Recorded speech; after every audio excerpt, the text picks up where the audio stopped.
we're happy with the levels, do I sound all right there? I'm good. Yeah, you're good. Yeah, I'm good. I'm steady.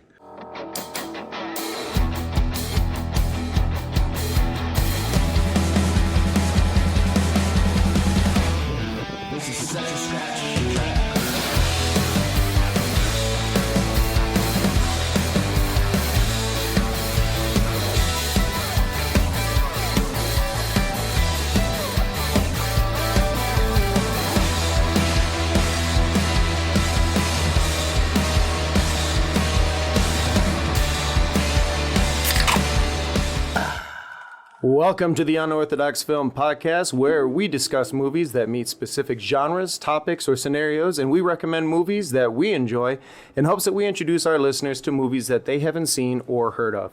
With our guests, we discuss movies that we have seen before and engage in conversation based on our memory and recollection of our enjoyment of those titles. At the end of each episode, we roll a dice and select one of the recommended titles to watch together. We will then discuss that film on our next episode with fresh eyes and determine whether the film holds up, as well as explore the film in a more detailed and critical discussion. I am Bradford Clark, and with me is my co-host, Joseph Quick. Say hi, Joe. Hello, everyone. Tonight, our guest is Gianluca Petrazzi. Hey. Gianluca works in various roles in the G&E department in the movies. And last week, here on the show, we made recommendations for coming-of-age films and randomly selected writer-director John Waters' Cry Baby from 1990. And that'll be the movie that we will be discussing in detail tonight. And with our friend Gianluca, we will be discussing futuristic movies after that. So we're going to be talking a little bit about the movies of the future. So hi, Gianluca. How you doing, man? Hey, how's it going? Good, man. I'm so happy to have you here with us. Yeah, I'm excited. I've been a fan for ever since I saw you guys posting, so I'm so stoked to be here, and thank you for having me. That is so awesome to hear, dude. I'm so glad to hear that you listen, but that you're enjoying it. That means the world to me. So. Yeah, me too. So tell us a little bit, tell our listeners a little bit about what you do in the film industry. Just the brief brevity version. For sure, definitely, yeah. As of right now, my career is kind of drifting in Grip and Electric, and that's where I actually met both of you guys. Yeah, G&E forever. Baby. Yeah, oh yeah. So I mainly do commercial work as of right now, but I've definitely dabbled with narrative, documentaries and stuff. Mm-hmm. Whatever comes my way, I'm always up for the challenge. So, but yeah, mainly work in Grip and Electric. I direct once in a while, which I thoroughly enjoy. Yeah, we all got to give our chance to get out there and try the big boy stuff, because there's no way for you to move forward if you don't try it out first, and there's nothing stopping you from just doing your own thing. Oh, 100%.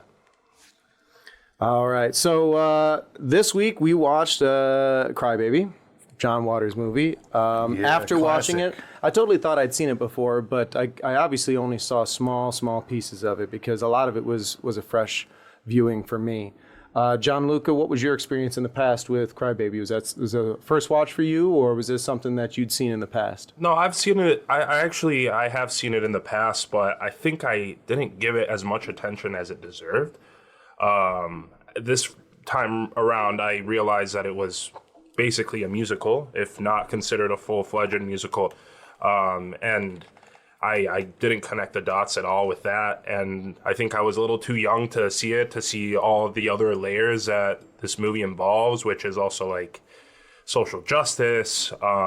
There's a lot of political shades that this movie has to offer. So it was really interesting. It's very satirical. Yeah, there's a lot of layers of satire of it, which is what I loved as a kid, because I was always very interested in the counterculture aspect. And that's what I really loved about John Waters, is he always told it from the side of the counterculture rather than from the side of society, which was a little more tongue-in-cheek than you were used to back then in the 80s and 90s, right? So, yeah, he always goes over the top with it, too. Like, he is very over the top. I don't think there's ever been a movie that he's done that's like straight. Kind of, everything he does is exaggerated in some form. And this movie was definitely exaggerated. Like, to the point that the cool... So this was in 1954, the class of 1954, and they were teenagers. And they had the two different sides of the tracks, and they called themselves the Squares, which we all know Squares is from that era, but that was like loser, like L7 Weenie. Yeah. And then they called what I would have called the Greasers. They called them Drapes. Drapes, yeah. But the plot kind of like drove in that, especially with the colors, like there was the drapes wore a lot of darker colors, blacks, the leather, darker of course. color, like even in the color spectrum, they were in the darker shade. Whereas the drapes wore a lot of very bright khakis, white pastels. dresses. Their house was all white and everything. So there was a clear definition of who's supposed to be good and bad. Yes. And then he went directly into demonstrating how appearance is nothing, and that the real pieces of shit were the fucking squares. Yeah, the squares did so much damage. Like what they did, like to the cars, like pouring sugar in gas tanks and like graffitiing over everything, making sure those cars Straight would up never painted run. the cars. And like what had the drapes done that we saw, like in this story, in the Invited movie, a girl to a dance. right on a That's motorcycle. it, on a motorcycle. And drove a little dangerously on the ride home. It was a little dangerous. He annoyed some people, but nobody got hurt.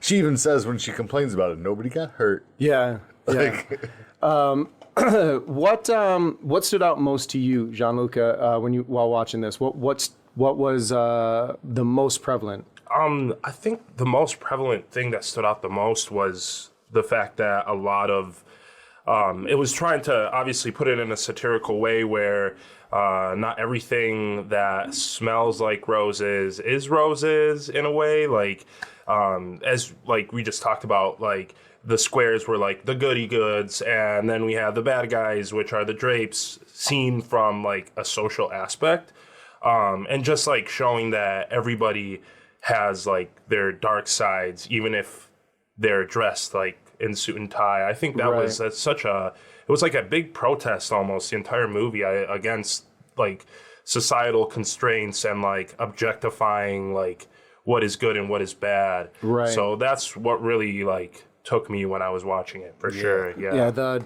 judge a book by its cover Totally. Mantra. Yeah. Oh yeah. So for me, I thought the first act, while watching it, I thought the first act was pretty slow. It was, the two sing-offs between what was happening where the drapes were and what was happening where the squares were. I thought the opening was super cool with them all getting their injections like they did in the 50s.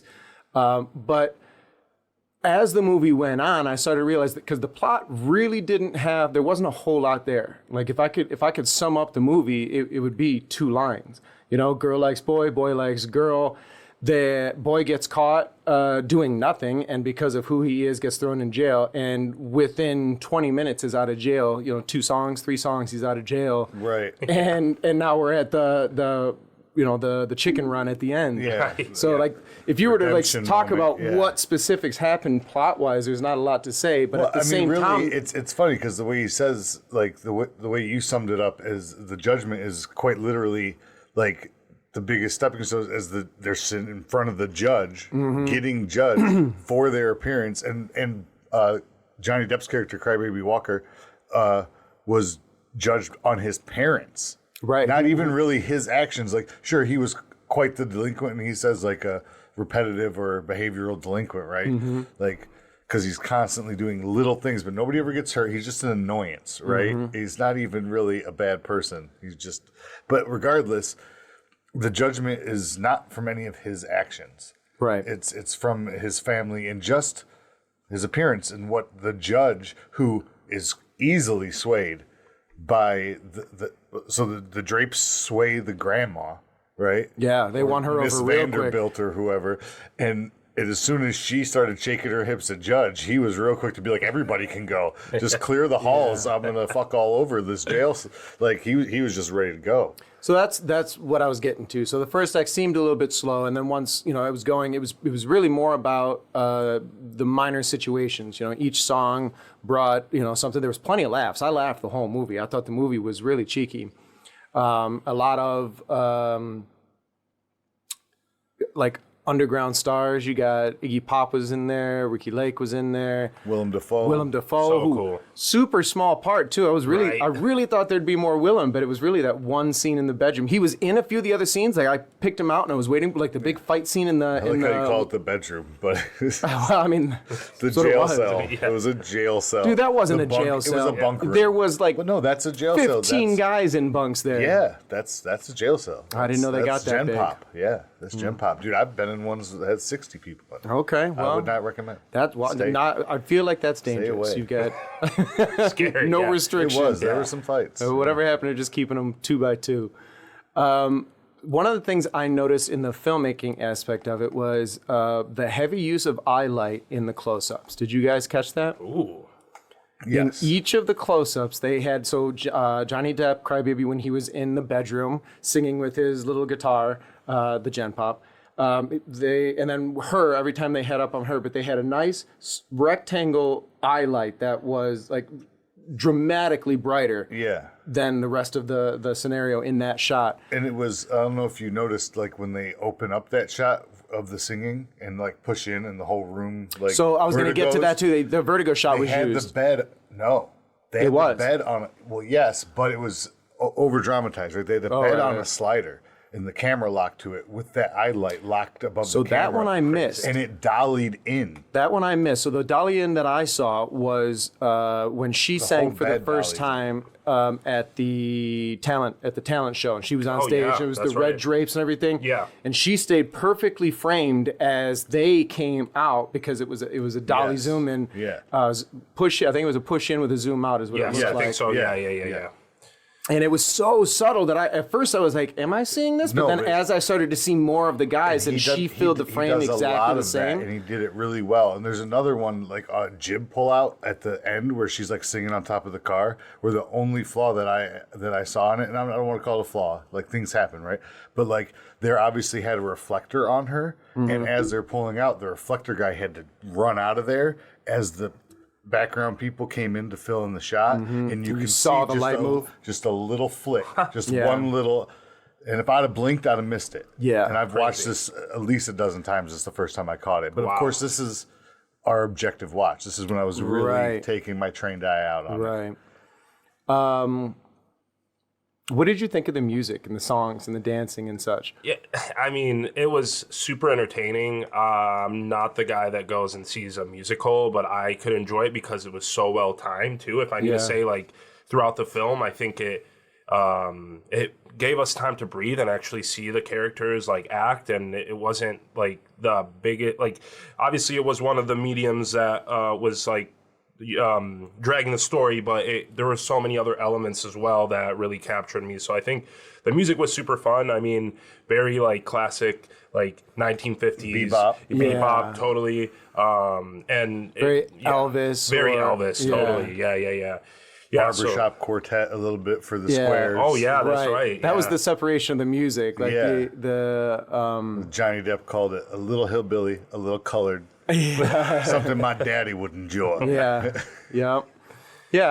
I agree with you. I think that it wasn't overwhelming with the music. It started out musical-like with the music playing, but the characters weren't singing. And I actually, having not been super familiar with the film, wasn't sure if it was going to be a musical, knowing that music was a big part of it.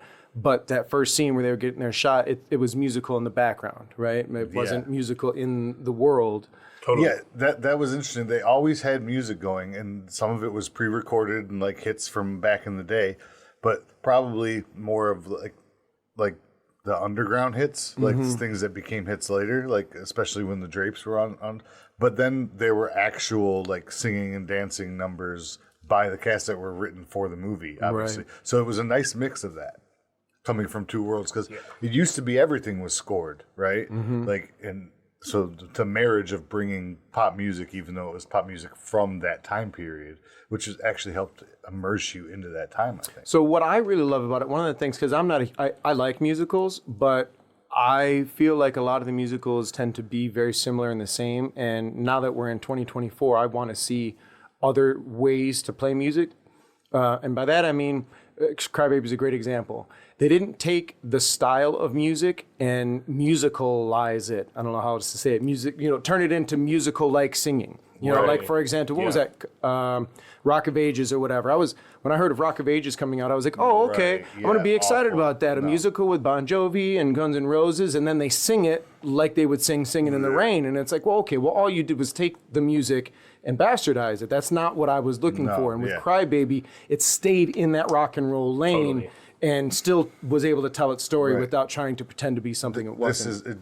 This isn't rock like the Glee crowd. Like, Right, yeah, Glee, another one where they just take the song and it's like, oh, we really love Beatles. No and then hate for that, but it's not my cup of tea. Exactly. And this is a different version of that. Like Exactly. something with a little I would more like character. to see more musicals like Cry Baby where they take the actual style of the music and live true to it and tell the story. That would be amazing. Right, where the style of music actually lives in contextually in the story. Yes. Yeah. I think something to point out too is, I mean, the similarities with Grease. You know, I think there's so many similarities. I think the type of beat, the movements, just the entire kind of concept of the film is very similar to that. And I mean, obviously, from what I imagine, they're based in a similar era. 50s. So like very bebop and doo-wop. That's the word I was going to doo-wop. Right. But Grease is a good example. I thought about Grease a lot while watching it. Totally. There were a couple of setups where I was one of the songs, I don't remember which one it was. I think it was the first one that he sang, the Cry Baby song, where there were setups in their positioning that reminded me of like Grease Lightning. Oh, 100. I was thinking about that too. I was like, that was the song that was coming to mind to me. And that song was very Elvis. But Grease is another one of those things where it's like they dressed rock and roll, but they sang musical.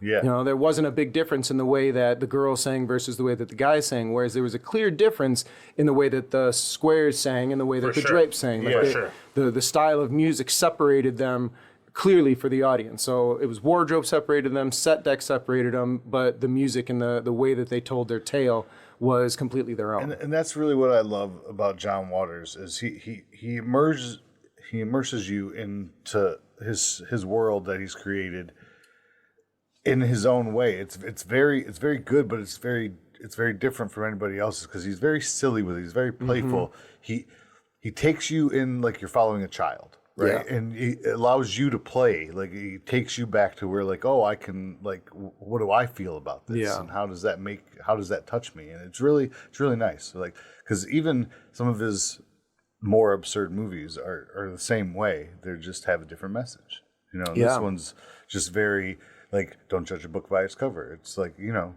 it's a direct message that you want to teach your child, you know? I like that he chose a message that was super simple and super clear from the first 10 minutes, but then just found a way for an hour and a half to play with that same thing without it being boring, without it getting too preachy, without it. Yeah, totally. Absolutely. I think there's something that you and I had a moment we were watching it, Bradford, when you pointed out that both the prisoners or the jailmates and like the police were dressed very similar. They were. I think that was like a big message. A hat and a badge. That was the only difference. Black pants and blue denim shirt. Yeah, I think that was a message too about like just like being like a government servant, like objectively, like once you're inside that jail, you can be on either side. You're just a number. 100%. Even the guard, that's interesting. Just a number. That is a good pick there, man. I did not see it that way. I'm glad you did that. Well, I think what John Waters runs deep. Oh 100%. No, man! Gianluca hits that on the nose because there nice. Once they're in there, and you know I don't remember how Crybaby ended up. Maybe their pajamas are the jailbird white and blacks because when they were working, they were wearing the blues. Totally. But I did not pick up on that. Yeah. I think I always try to see like I think that his vision was very like driven by the clothing. Yeah. You know, there's even that moment where the lover, and I forget her name at this time, but Johnny Depp's character, Crybaby's lover, Allison. They turn her into a drape because through her clothes, and like I think that was like a huge representation of like her characters. makeup didn't change, her hair changed a little, but her makeup not much, maybe a little brighter red lipstick. They didn't do anything. It's very subtle with the looks, there was nothing but exaggerated. it was all shoes, costume. I think costumes were just really important in this this film. John Waters is very tactile, even in the background, even in the art department. All the like the dressings, you could tell like the difference when you were in suburbia or when you were in Drapetown. You know what I mean? You knew like where you were. Totally. You just mentioned background, and I think that was one of the other things that really stood out to me was whatever was happening in the foreground, you know, usually Johnny Depp or the Allison character or the lead square, whatever, was fine. But if you took your focus off that and stared anywhere else in the background or on the screen, there was always shit going on. Like you could watch this again and totally ignore the lead characters, and you'd probably see all kinds of things happening. Yeah, love that. It's great. Yeah, it's so well orchestrated. Yeah. His attention to being able, because I think that's a big thing with a lot of directors, especially a lot of directors that I work with at like this, micro budget indie level. They forget about background. We bring background actors in and they end up being just Joe Schmoes on the street, which is fine. Give everyone an opportunity, but you have to pay attention to them and give them as much direction, because there was I'm trying to remember what exact scene it was, but there was a camera movement and there were roller skaters or bikers or somebody, but the way that the camera moved left frame and then these came across right frame, and it timed perfectly with a lyric in the song. And it's just like, that's the kind of creation that John Waters, like he doesn't ignore the back. He builds a whole complete world in front of you. If the people going back doing the cross like that don't know why or when, then they could mess it up, and you got to do it twice to 3 times as many times. Right. Just and I couldn't tell, I don't know if you guys could or not, because I know Johnny Depp is a musician and a singer. Yes. I don't know if anybody sang their own. I don't believe they did. I think it was almost intentional, But it was clearly, it was clearly pre-recorded. I definitely noticed that Johnny Depp absolutely can't dance and has 2 left feet, because he couldn't even stand in the center of people dancing without looking awkward. I thought he did a fair job. Honestly, I thought the dancing was pretty remarkable. The dancing was, but he never really danced. He did like a spin once or twice, and then when he was standing there, I don't know who told him to do this, or he just has bad instincts, but he was like pointing his toes together. That was a thing in the 50s, man. But dude, standing wider than your shoulders, it looked so awkward. He's too cool to dance. He's too cool to dance. That was cool to stand up straight. Yeah, with the bent knees, posture, with the bent knees inward. Those boys are going out at 30. Keep standing that was a move. That's why it was so wobbly on Pirates of the Caribbean. Yeah, he's still recovering from. That's a good one. Well, I had fun with Crybaby. I would definitely recommend it to anybody else who. So I would recommend, if someone said, like I said earlier, like I really like musicals, but I get tired of the musical nature of things. I would say watch Crybaby. It's got it's not an absolutely original story, but that's not like everything else about it is original. So the plot line is irrelevant. Like you have fun from the beginning to the end. It has that.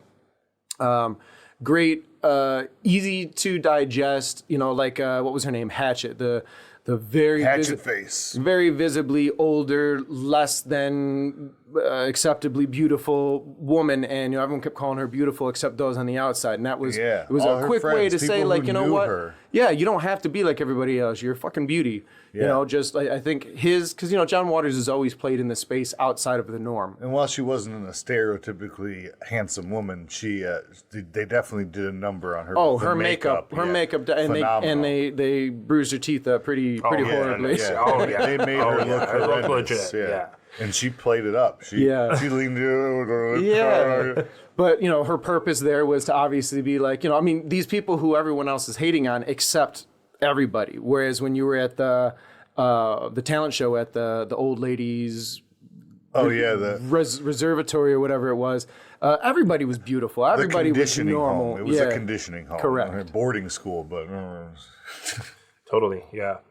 Yeah, I think this movie was really deep, honestly. I think that a lot of times we watch movies and they're supposed to be comedy and so on, but there's such deeper meanings to them. And I think Crybaby is a great example for that, for sure. That's why I enjoyed it. Personally, I would recommend it as well. The satire and the camp kind of slap you in the face, but it almost commands you to have a good time while learning a valuable lesson.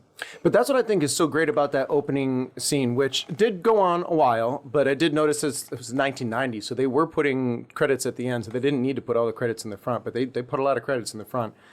But it also immediately told you, like, the way that people were reacting, the way that they were looking at each other was all over-exaggerated, very stage presentation-like. So it right away told you that this isn't going to be super serious, that you should let go of reality and just let this movie take you for a ride for the next 90 minutes. Yeah.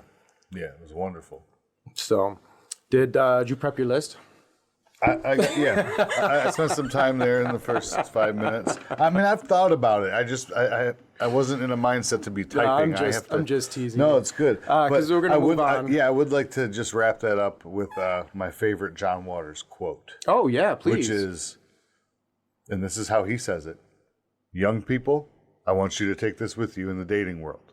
If you go home with someone and they don't have books, don't fuck them. Yeah." Make literature cool again." I am admittedly behind on a lot of John. I'm aware of John Waters. I know what his oeuvre is like, but Serial Mom is I've my not all-time watched favorite, a lot of yeah. them, and I am in a position where I want to correct that and see a lot more of them. great. Are you familiar at all with much more of John Waters? So he did like the first Hairspray. That's probably his biggest thing. Okay. But he's done. I mean, I don't even know that I could name off all of his titles because he's been around for so long. But he did They're start always in theater. weird, Yeah. and they're always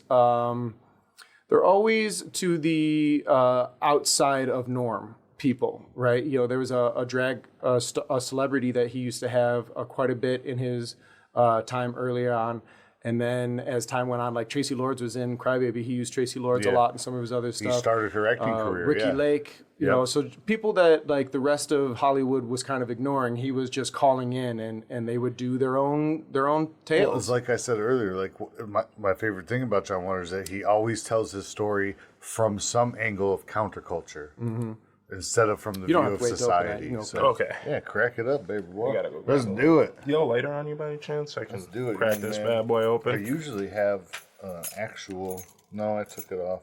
But you can use that. That could probably work. If not, I've got a bottle opener on the Leatherman in my bag. Boom. Yeah. Thank you. So yeah, I guess I really didn't give you guys a chance. Is there anything else you guys wanted to say about Crybaby or John Waters I just before I move wanted this to on? quote the man with my No, favorite I'm glad quote you of did. his, That is something to live by right there. yeah. If they don't have books, don't fuck them. Don't fuck them. Well, then we'll move on. Today is movies about the future. So what Gianluca brought this topic to us. We are going to be talking about movies that, if I make sure we're all three on the same page here, taking place in the future. The future based upon when the movie was made, too, because some of the movies that were in the future are well let's be beyond clear, yeah. present Right, yeah. today. Totally. Because it was made in 1985 and it takes place in 1915 or 2015 ultimately doesn't mean it's not still future. Correct. Yes. It was the future at the time it was I'm produced. talking about Back to the Future, which I'm not on my list.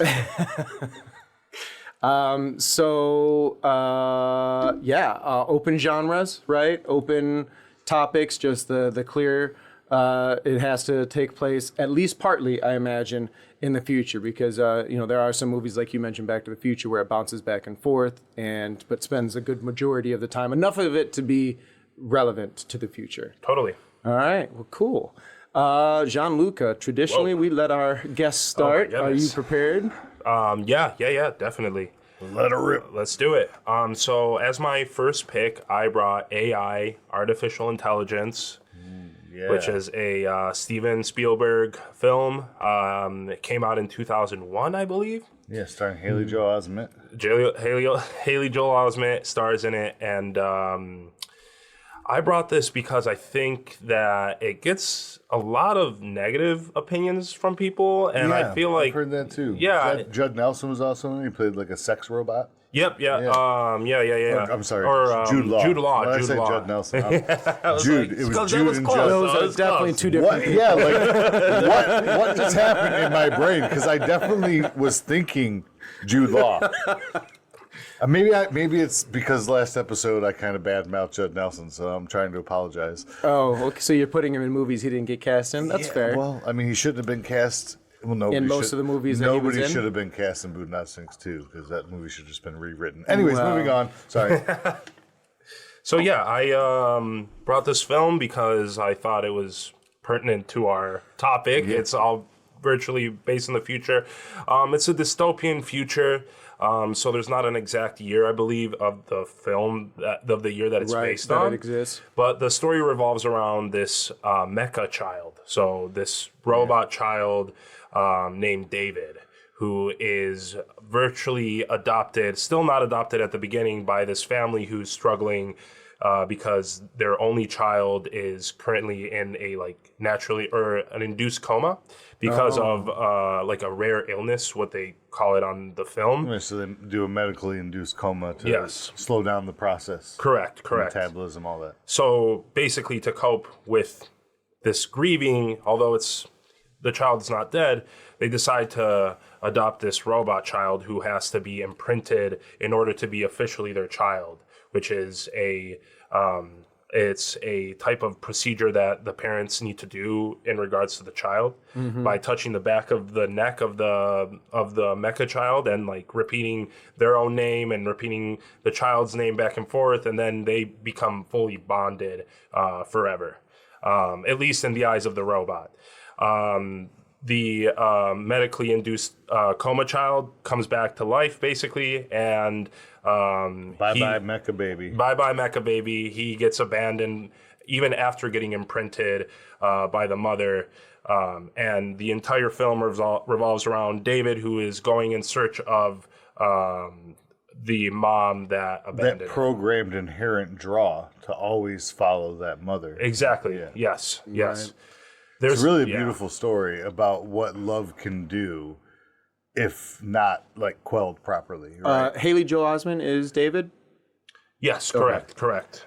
Yeah, and it's moving. Yeah. I've seen the movie only once. It was closer to the time that it had come out, so it's not. The futuristic it's not look fresh in was my amazing, but I think it was a little ahead of its time. So some of the CGI was a little camp. And Maybe, but I do remember. That's what I was going to say. I do remember that the overall aesthetic of the film was gorgeous. I mean, it's Steven was. Spielberg, so he 100%. had I all loved it. resources I couldn't available to him. understand the bad reviews. I always like Jude Law. Jude Law is a fantastic actor that I think over the years he did has have kind a of period where he said yes to too many things. yeah. But ultimately, the thing that sticks in my memory the most about AI is Haley Joel Osment's performance, because yeah. I mean, yeah, he hit his stardom with The Sixth Sense, but if I remember correctly, there's a scene it's got to be at the very end. Is there a scene in the garden somewhere where he speaks like an old woman? That scene, he breaks down, I remember that his performance between the two of those actors, one with a lot of experience in life, let alone in acting, and him who is super young but really new in the industry, and they had this beautiful dialogue with each other that I remember being really fascinated by. Yeah, he was very moving in that performance. He really was. He really came to his own as an actor in that role, I believe. Mm-hmm. Totally. Yeah, and something really cool. There's a lot of tie-ins with the story of Pinocchio. This film, there's that he basically goes and wants to be a real boy. He wants to be a real boy. Yeah, correct. And his other goal in his robotic journey, I guess, is to find the fairy godmother. So in order to wish to become a real boy, so he can be loved and appreciated by his mother. And I think that's really interesting because the idea of this mecha child being still so innocent because it was programmed to be innocent and knows nothing else, but is thrown into this.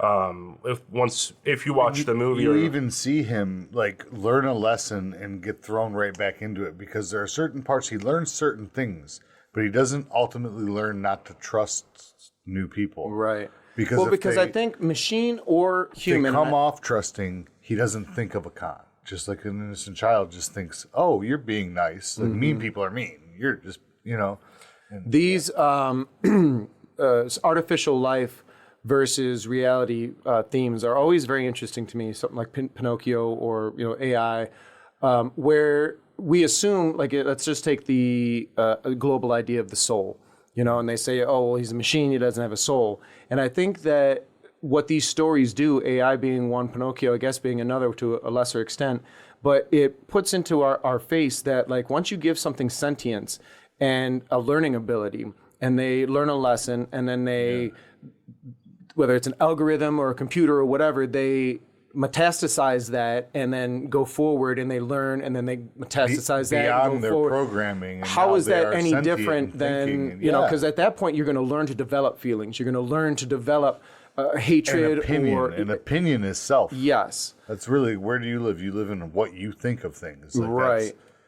And I think that separates us between, you know, what you viewing something like that, what is life, what is reality. And I think, you know, if we take that same application and look at our dogs, look at the animals out in the field and things like that, where so many people are just like, oh, it's just an animal or whatever. But sentience is like, that's life. There's whether there's a heart beating or not, that's life. It was something I was watching the other day, and it was, you know, those reels pop up, and it was one from Neil deGrasse Tyson, who I love. He's amazing. And to quote him, he said, if you're a dog lover, because I am, that if you watch a dog, he's happy to see you every single time, no matter what. Doesn't matter how long it's been. And I like to take a cue from that, because you have to remember his life is 7 times shorter than yours, and maybe if I'm going to have 7 times the life, I should try to have 7 times the joy. Yeah. It's kind of nice. Yeah. He's a smart fellow. Yeah, he is. But I think like this movie, the way it relates to that is that if you look at something like through sentience, like maybe you can understand a different perspective, and, you know, get out of your head and get out of your cynicism, your greed, your hate, whatever's your worst trait. Whatever drives you down, whatever you're striving to better every day, perspective is the best way to perspective. that. Yeah, I mean, you know, if you could look at this this AI being, and think, okay, he appears to be having feelings, but can't really feel. If that's how you feel, but you are a being and you can have feelings, I guess, like, appreciate that. Yeah. You know, appreciate that you genuinely do have That's those feelings. literally, in my opinion, what Jude Law's character represented. So I don't remember, film. was he a mecha as well, yes, or was he a genuine person? He was a sex robot. So like, okay, you did say like that. robotic gigolo, right? Yeah. So like, and he was like, all these beautiful women, I actually love them, and they go on with their day and don't consider me ever again. Like, it was really, you know, driving home that point of. I mean, I think the only way that these beings wouldn't they say he's have incapable sentience, of feeling, but he goes through heartbreak every time somebody hires him. If they shut down, or like Jude Law, if after every client he was wiped, shut down, and it was reset to factory settings, then maybe that's not sentience. But if he's accumulating experience and accumulating to become a better lover and a better pleaser of the then woman. that, I mean, but he has that's an life. attachment. He says it to the. That's the definition of totally, life. to the kid, I feel. to David. So yeah. Yeah. Well, Joe, what do you want to start us out with? And I didn't mention this earlier, but just so you guys know, after we each do one pick, we're going to take our quick break, and then we'll come back and finish up the list. Brad. So I'm going to start it off with my favorite Terry Gilliam, which is 12 Monkeys. All right. Save me from having to use that. That frees me up to make another choice. Yeah, 12 Monkeys is Bruce Willis and Brad Pitt, his first movie off of the release of Legends of the Fall, which really made him like a power hitter in Hollywood and gave this movie a whole nother draw that Terry Gilliam himself didn't even really expect. Or probably he did, and that's why he cast Brad Pitt. Terry Gilliam's a smart fellow, man. He is, man. But this movie, it's based in the future that has been polluted by some sort of air pathogen designed by a genetic biologist that Brad Pitt's father employs, right? But ultimately, it's a story of Bruce Willis's character, who is a young boy caught in this bioapocalypse, right? But it starts with him as a middle-aged man in a cage, underground. All humanity has gone underground. I don't think we ever really know what his crime was or why he was. I don't even know if there was a crime. Right, if that's just how they keep people. That's just where like there's really no, like, that's what they do to people. Like, if you're not one of the nose up, you know, think of a more well-known one like Hunger Games. If you're not at the Capitol, right, you're just a worker, right? So they're just in cages and they get assigned jobs, right? And he gets assigned to go collect germs on the surface. And he finds something like graffiti on a wall, and they think that, oh, okay, well, we're going to send you back in time. So it does have time travel effect in it. Well, I mean, the movie, he's from the future. So, it starts in whatever year it was. It It's most definitely, in the future. everything that's aggregated in the plot of the movie is It was aggregated from the 1996 was future. when the movie came out, or 97. 95. Right. But like they're talking in the movie about 1996 and 97 are the present. Right. So everything else takes place in the future. And so a couple times they go back like past that, like the French Revolutionary War, which is kind of interesting. One guy, he gets shot in the leg. And then he comes back to 96 and she pulls it out and she's like, this is 200 years old. Anyway, so it has a lot of, like, it's very accurate to what it allows, and it incorporates like this time travel anomaly into like the art of the past and like how people have overlooked it. But I don't know, I just love it. Yeah, one of the things I really love about 12 story. Monkeys is the journey that Bruce Willis's character is on, because he seems to be as clueless to what's going on as we are, but he seems to have just a little bit more information. And to that, when he goes to places and when he gets caught and he gets put in his... I wouldn't call it information. I feel like he understands it more than the people that want to understand it. So there's no saying actual information. He just gets something. He gets it a little more than we as viewers do the first time. That's all I'm saying. So like the moment where he's, I think he's in the asylum, when he's sitting there and a spider runs across him and he just grabs it and throws it in his mouth. Not to eat it, but that's a specimen that he needs to collect and bring back because that'll make him a good boy. Yeah. And he keeps trying to hold it. Yeah. And then eventually... just shoves it right in his mouth because he's there to collect information. He's there to look for something specific. But like to me, when he did that looked like he was trying to go for a little bit of extra credit, which is why I've always been torn with what put him in that position anyways, because he's looking to get... Before the time travel, they put him in a suit. He goes on the surface and he collects insects and birds or whatever he can find so they can study him. So that, it was... that's like a callback to why is he the good puppy. Right. Yeah. And then the other fascinating aspect, first off, I mean, we kind of glazed over Brad Pitt, but Brad Pitt, that's probably one of my top five Brad Pitt. Gotten to it yet. Top 5 performances from Brad Pitt. So good, dude. His crazy. Now, first off, have you seen 12 Monkeys? I've not seen 12 Monkeys, so okay. I'm getting hyped just listening to this because I'm like, this is right up my alley. Have you seen any Terry Gilliam? I don't know. The Brothers Grimm. What was the one before? The one with Heath Ledger? Yeah, and Matt Damon. I've seen that one. Yeah, that was Terry Gilliam. That was, I think, his last movie. Has he made one no, since he's then? been making movies. I honestly don't know. I fell off. Yeah. So I mean, I don't want to. We never really want to give too many spoilers away. But it ultimately, the two of them end up paired together, and there's this adventure that they kind of go on. But there's a lot of flash frames and such that it goes deep. There's a political.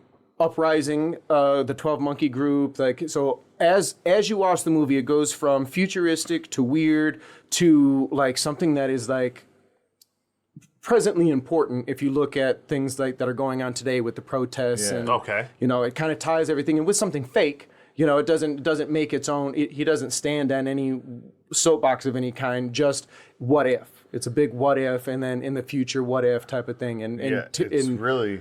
Typical Terry Gilliam fashion, it's got a lot of weirdness to it. Like the people that he was talking about that are like the lead scientists or whomever that keeps sending Bruce Willis out. Yeah. You ever watch... they send other people as well. They have you ever watch Invader Zim? No. No, okay. So I was going to make a quick reference. But they're shut your noise tube. You can't really see them. Like they're really weird looking. They wear really wild lab coats. But overall, they're just a looming existence as opposed to an identifiable character. Gotcha.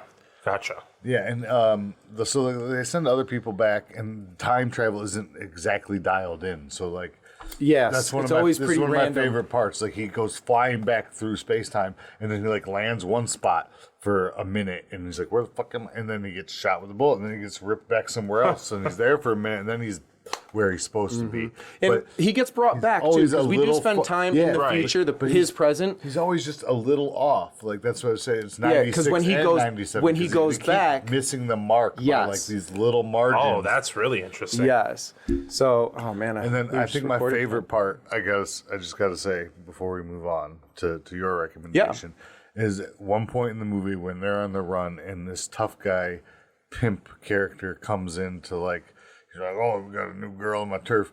And dude just owns him. But you don't see anything. It just kind of Edgar Wright swipe transfer, and all of a sudden the cops are bursting in, and the guy's like, "Hey, I'm an innocent victim here. I got attacked by an evil dentist." And I forget what he says about the hooker, but yeah, it's just You're a hooker. It's just fucking hilarious. I got attacked by this evil hooker and a fucking crazy dentist. The guy, because he comes in and he pulls his teeth out because he thinks there's a tracker in his molars. Yeah, it's super entertaining. Definitely, gotta check it definitely out. So recommend it. layered, yeah, it's very good. So I'm going to start my recommendations off tonight with another Judd Nelson movie, Gattaca. Is it Judd Nelson actually? In No, this it's one? Jude Law. That's great. That's great. No, Ethan Hawke, Uma Thurman, Jude Law. I love that movie. Yeah. It's a movie that similar in I guess an exploratory vein of Idiocracy from a couple weeks ago. but where, very more yeah, grandiose. So with Idiocracy, it tells a story of if we let life go uncontrolled, what will it look like? Whereas with Gattaca, it is what happens if we have too much control. So think the Sovereign in Guardians of the Galaxy. Yeah. So in Gattaca, couples can create their child. They go into an office and they pay for blue eyes. They pay for height. They pay for everything that you would desire for it. And now, obviously, this is not something that everyone can afford, so not every child gets that. But those child who are engineered are the ones who get the good jobs, they're the ones who live the good life. Yeah. And this follows, I don't remember if it's Jude Law or Ethan Hawke. I want to say Ethan Hawke is the one that's not. Very SS, very. It's very, yeah. So it follows Ethan Hawke trying to, get into, he's an inferior human. Everyone sees him because he's natural born without, and Jude Law, who is engineered, is the perfect sick man. and tired of it. Wow. And so they devise this plot to trade lives with each other. And, because it requires, you got to piss in front of people, you got to do blood samples. So they've got to figure out a way to fake one another's identity without getting caught by the overarching, like you said, in a real SS feel to the overarching policy. And it's incredibly fascinating. Again, it's a mid-90s movie, I think 97. It was very good. I enjoyed it. I haven't seen it probably since it came out. It's been a while since I've seen it. Not that long, but almost as long. Early 2000s was the last time I saw it. Christian Bale movie coming out that was fairly like it visually. That took a but couple years after that. Yeah, It was a couple years definitely after that. after that. Well, I'm not saying it was like they competed with each other, but like my awareness of them was kind of at the same time. And I don't think the stories were similar as much as the aesthetic, the film aesthetic. Correct. The kind of Yes, the plots were different. monochromatic, like So this one futuristic. had a lot of color to it, and it does have a very interesting appearance of what the future would look like, but it is also sterile at the same time. That's what I mean by monochromatic. Yeah, so it does have like visually, it's a very entertaining look to it. Like it is beautiful to look at. Yeah, gorgeous. But honestly, that was the movie that really turned me on to the performances of Ethan Hawke, Uma Thurman, and Jude Law. Like that was Yeah. the movie that locked me in. Like, oh, these are people to watch. Rightfully so. I would love to recommend. If you have not seen Gattaca, you go watch Gattaca. I think the movie you were talking about, Joe, is Equilibrium. Yeah, Equilibrium. Equilibrium. Yes, the Yeah, it's like Christian Bale. 99 or 2000, Yeah. 2001. I slipped on the title, but yeah, that is the one. Yeah. But just aesthetically, Totally. I think Yeah, they yeah, fit. yeah. But and futuristic. Mm-hmm. Yeah, but Have you seen Gattaca? I've seen it, but it's been a long time. Right, for so that. it's just not like fresh. a long time. a long time. Yeah. It's But I so remember good. being so loved it. hit by it. And Yeah. I think that I would definitely recommend it. For Yeah, sure. that's why I brought it up, because I'm hoping that we roll it, or one of the ones I hope we roll, because it has been so. I haven't really thought about it until I started I've been investigating for this I've recommendation been list. an Ethan Hawke fan for a while, and he stepped away, to raise the children. Yeah. Like Gwyneth kind of got to act in between pregnancies, right? I'm really excited that He has back. kids with Gwyneth Paltrow, Uma Thurman. Uma Thurman. I'm all over the place today. Yeah, because It's also wild, though. their It's daughter- also Thurman, very you're right. wild. Their daughter is the one from Stranger Things. Right.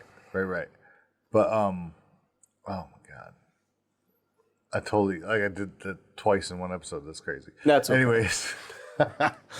My point being that him coming back is like I'm waiting for him to really take on, because he's amazing. And he's I had feel- some good roles, but Because I don't think he's super old. He's probably but within 10 years of my age. He hasn't grabbed a seriously powerful role. I think like he he's used to going to grab. have. Yeah, he was born in '70, so he's just about a decade older than me. Struggling. He's I going mean, to hit his. getting He's going to hit jobs, his but- Liam Neeson phase, where all of a sudden he's going to be. That's what I'm waiting for. Yeah. Yeah, Like, because I did you think guys see? He's ready. He's ready. was it That's all I'm saying. He's ready. Moon, For the it. Marvel one, with the. Oh yeah, dude. He played the he played the religious zealot in that one, right, and, which is it nice, but I just don't. Well, I mean, I thought the whole show was a capable piece of of garbage, more. but I agree with you, Joe. but I could see capable of his more. see his potential there, and I was like, oh, I want more of that. I want the Training Day version of that. Dude, Training Day was another Like, how did amazing he not performance from win on Ethan Training Hawke. Day? Yeah, Denzel did great, but only because Ethan Hawke made him look that good. I'm sorry. Right. I'm sorry, Denzel. Well, we're leaning away from Gattaca, so we're going to move on. At this point, we are going to take ourselves a quick break, and we will be right back. Ooh. Yeah.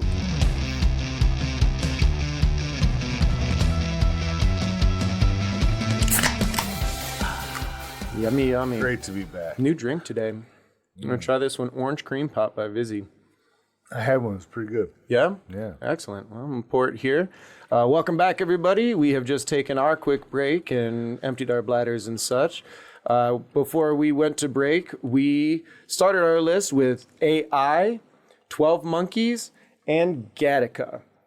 That brings us back to you, Gianluca. What do you want to recommend for our listeners for futuristic films next? So for my second choice, I chose a film that maybe in some people's eyes is not a futuristic or about the future film, but for me, it does represent the future in a way, and it is 1971, A Clockwork Orange, directed by Stanley Kubrick. 100%. So Okay, yeah. it was. First off, When it did is it just come out? no doubt. It's a futuristic movie for sure. 100% it is. When did it come out? 1971. Right. So it, in a way, it doesn't say what year it's set in. No, but it But definitely you because can I wasn't tell. sure. It was on my recommendation list as well But you because can I tell wasn't by sure. the yeah, aesthetic. right. Yeah. I took the gamble, and No, you got my yeah. support. Yeah, me it too. qualifies. No gamble at all. Yeah. So tell us about A Clockwork Orange. totally. And it fits a big part of my life because it is a film that brought me into really loving film Yeah. and cinema. Yeah, I can see that.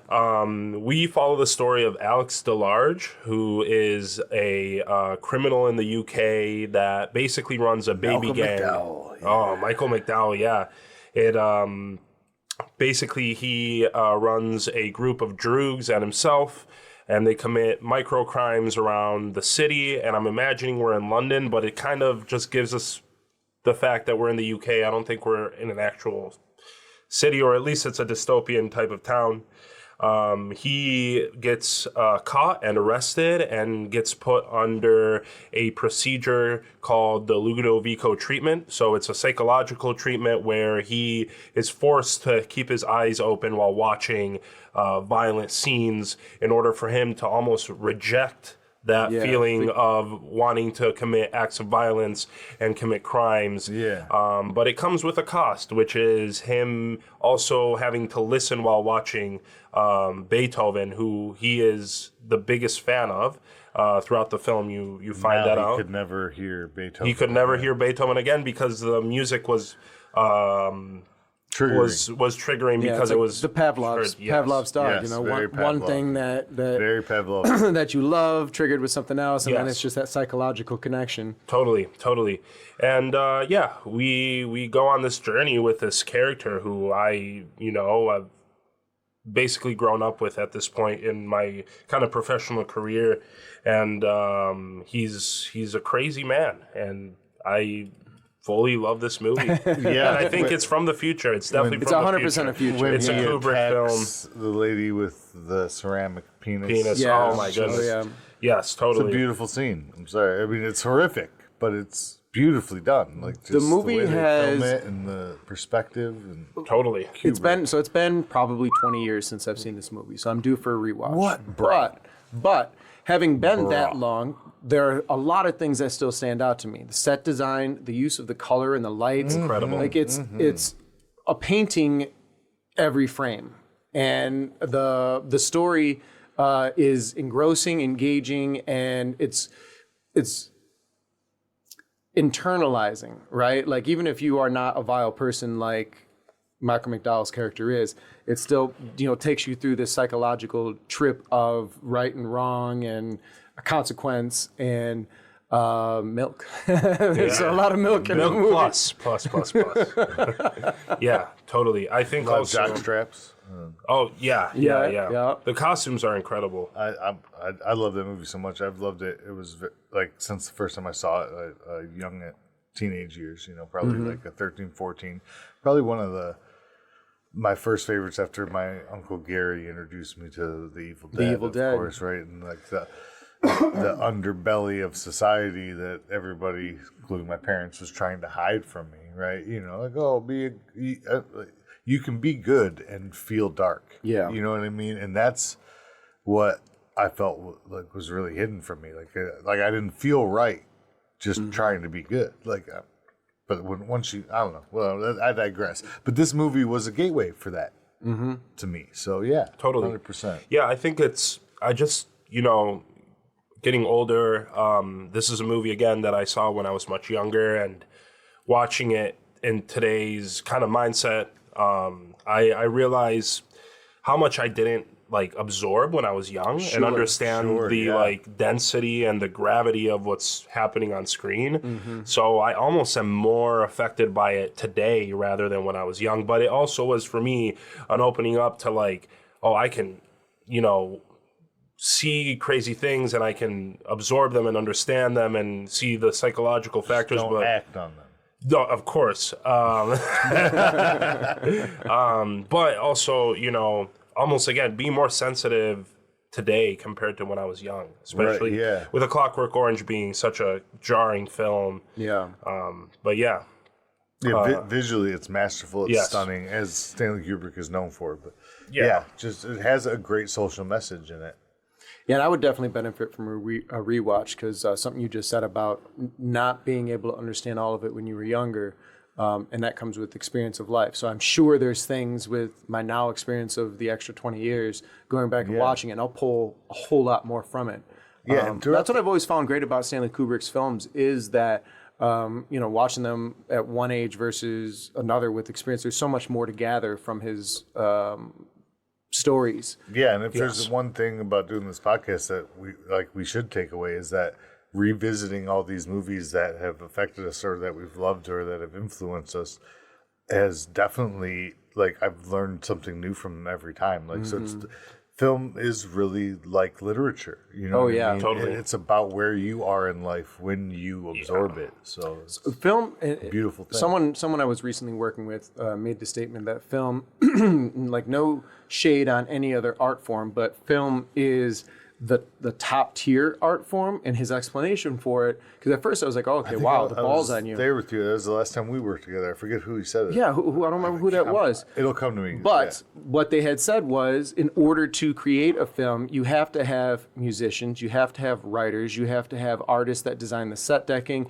Totally. Wardrobe is art. Every aspect of it. So in order for a film to come together and be a good film, you have to enlist the skills and the talents of so many artists. So for the final correct product. So it's Jake last episode. It was Jake. Oh yeah.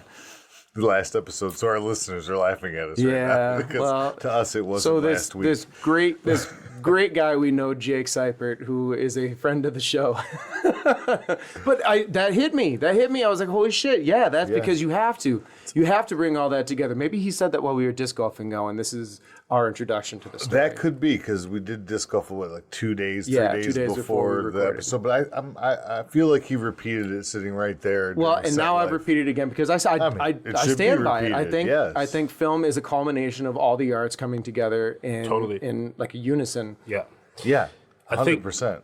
Something that I also wanted to throw out about A Clockwork Orange, that it makes it a futuristic type film, is the concept of how society handles situations. I think that a lot of things too, that at least I noticed too, was also the language that, for example, our main character Alex uses. It's like a type of slang that I did some research on it, and it's basically a combination of Russian and like English. So it's very interesting because I think there's a face of politics behind this film where like we're living in a moment where there's the Cold War goes the other way. exactly like a colonization. colonization that's happening, and I think that like for example like Alex and the Droogs are the ones that are mostly affected by it. Like they're the ones that are fully engaging in this transformation of mayhem of what the future holds, at least in their future.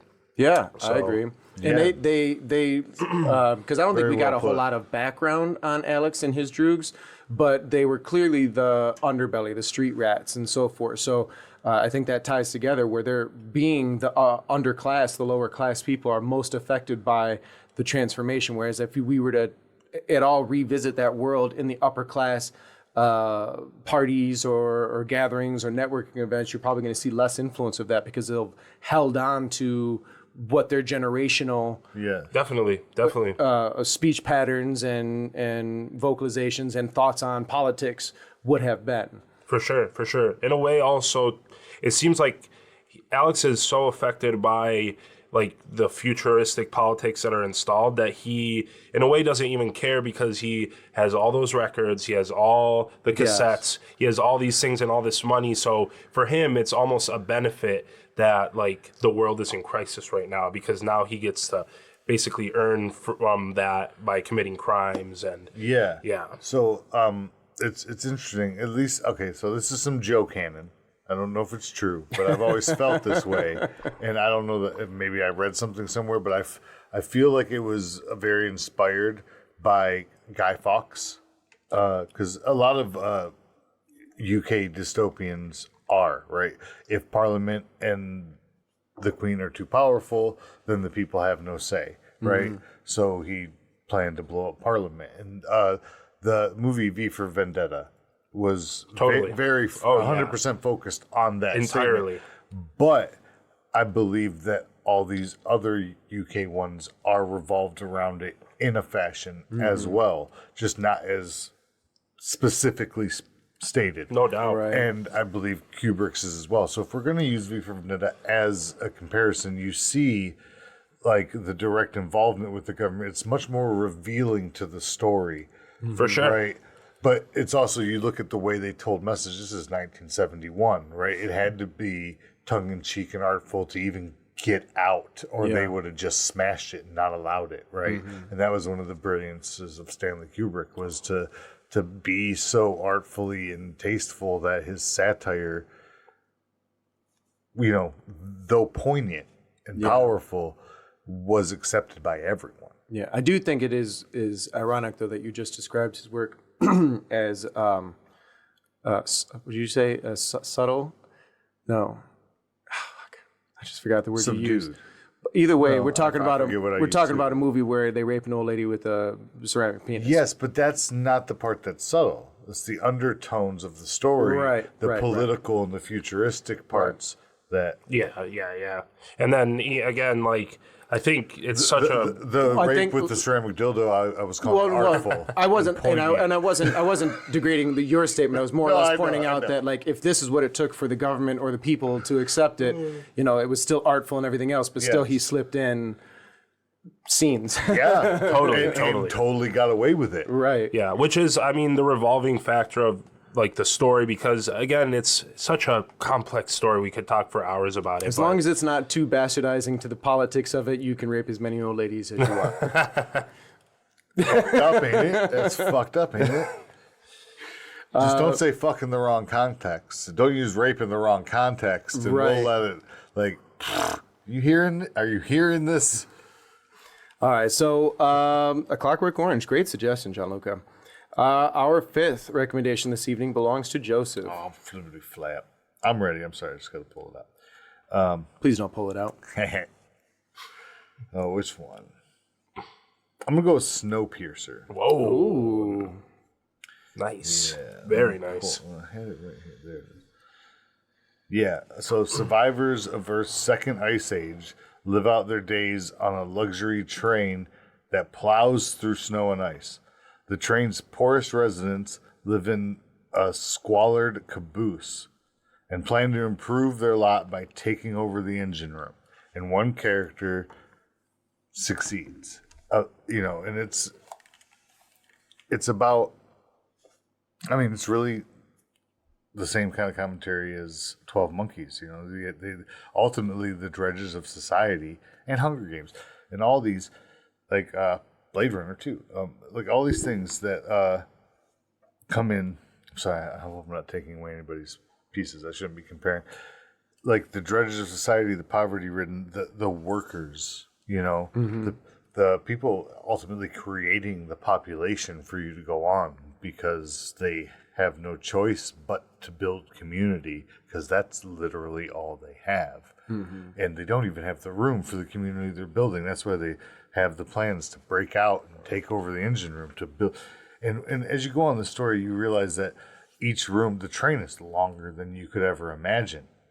Right? So what's happening at the caboose is in no way the problem. Like all these people at the back, you could pull that, but then the engine's going to stop running because they're the ones, creating the fuel and all these things. Like it's just a brilliant satire. It really is. And the way they do it, Chris Evans, Ed Harris, a bunch of other people, but ultimately it's Chris Evans who breaks out and goes up and Ed Harris is the engineer. Yeah. I've heard a lot of good things about this. I have not yet They've watched created it. a show off of it. They did. It may serve the story well, but read the book if you want a longer story than the movie, honestly, in my opinion. So I believe that was Park Chan-wook in his first English language movie. I haven't seen it. Have you seen it? I have seen it, yes, multiple times actually. It's incredible. I think that it's one of those films that really sticks to broader audiences, but still kind of being like conserving itself as being like authentic cinema. Because that's one of the titles that when it comes up with in conversation with a film buff or not, it's a film that a lot of people have seen it. I'm really happy that they've seen it because, again, as those topics that Joe you were mentioning, I think there's this really strong message about socioeconomic divide, and how also the idea of community because you have this poor back of the train community that is not like dying, and I think they still have that hope, and I think that really they're never going anywhere. Totally, unless you pull that old philosophy out, like if I pull the pin here, the train will go this much faster, but we will lose the breadth and heart of humanity. Yes. Right? So they're living for different reasons compared to, I guess, the somebody higher driven by greed or consumption. Like ultimately, because isn't there like a front of the train and doesn't the society it progresses and it shows you how many levels of ridiculousness there are before you actually hit what pulls the train. So because really, they just live on that train, right? Let's go back to that. Moves. Let's go back to that philosophical debate where you like, if I pull this pin, we'll go so much faster. Okay, but why are we cutting out the back of the train when you could cut out the middle and just have the engine and the heart? Right. Yeah, we're living in a world that's apocalyptic, and it's basically the entire planet has been covered with ice. Profits. That's why they live on this train. Over people is never going to work. It needs so to be it's a form of survival, but as typically happens, the haves are able to have, and the have-nots have to figure their way out and survive. Totally. Ultimately, in Snowpiercer, you find out that. I don't want to. No spoilers, I don't watch it. I don't watch it. No, but the crazy thing too about it is, no matter how small society is, it still has that divide because you would assume maybe everybody on that train could be wealthy if they're, 90, 80% of the population of the world lives on this train. Oh, yeah. But it still is like that ingraining an establishment, you have to do the work for us to live. So it gives that idea of like, no matter how many people there are, there's always going to be What was that book that we read in school? Farm Animals? Oh, no, Animal Farm. Yes, Animal Farm. It's very much 100%. The difference between sociology, communism, and capitalism. It's very much that. So I just want to stand corrected because it wasn't Park Chan-wook, it was Bong Joon-ho, the guy who did Bong Joon-ho, yep. Parasite. Yeah. I knew what you meant. Well, I just wanted to make sure I corrected myself. I better be understanding about it because I've already done it twice. Yeah, Judd Nelson, I'm looking through With here, is white not in this people, movie. y'all. With the white people. Yeah. Because we all look the fucking same.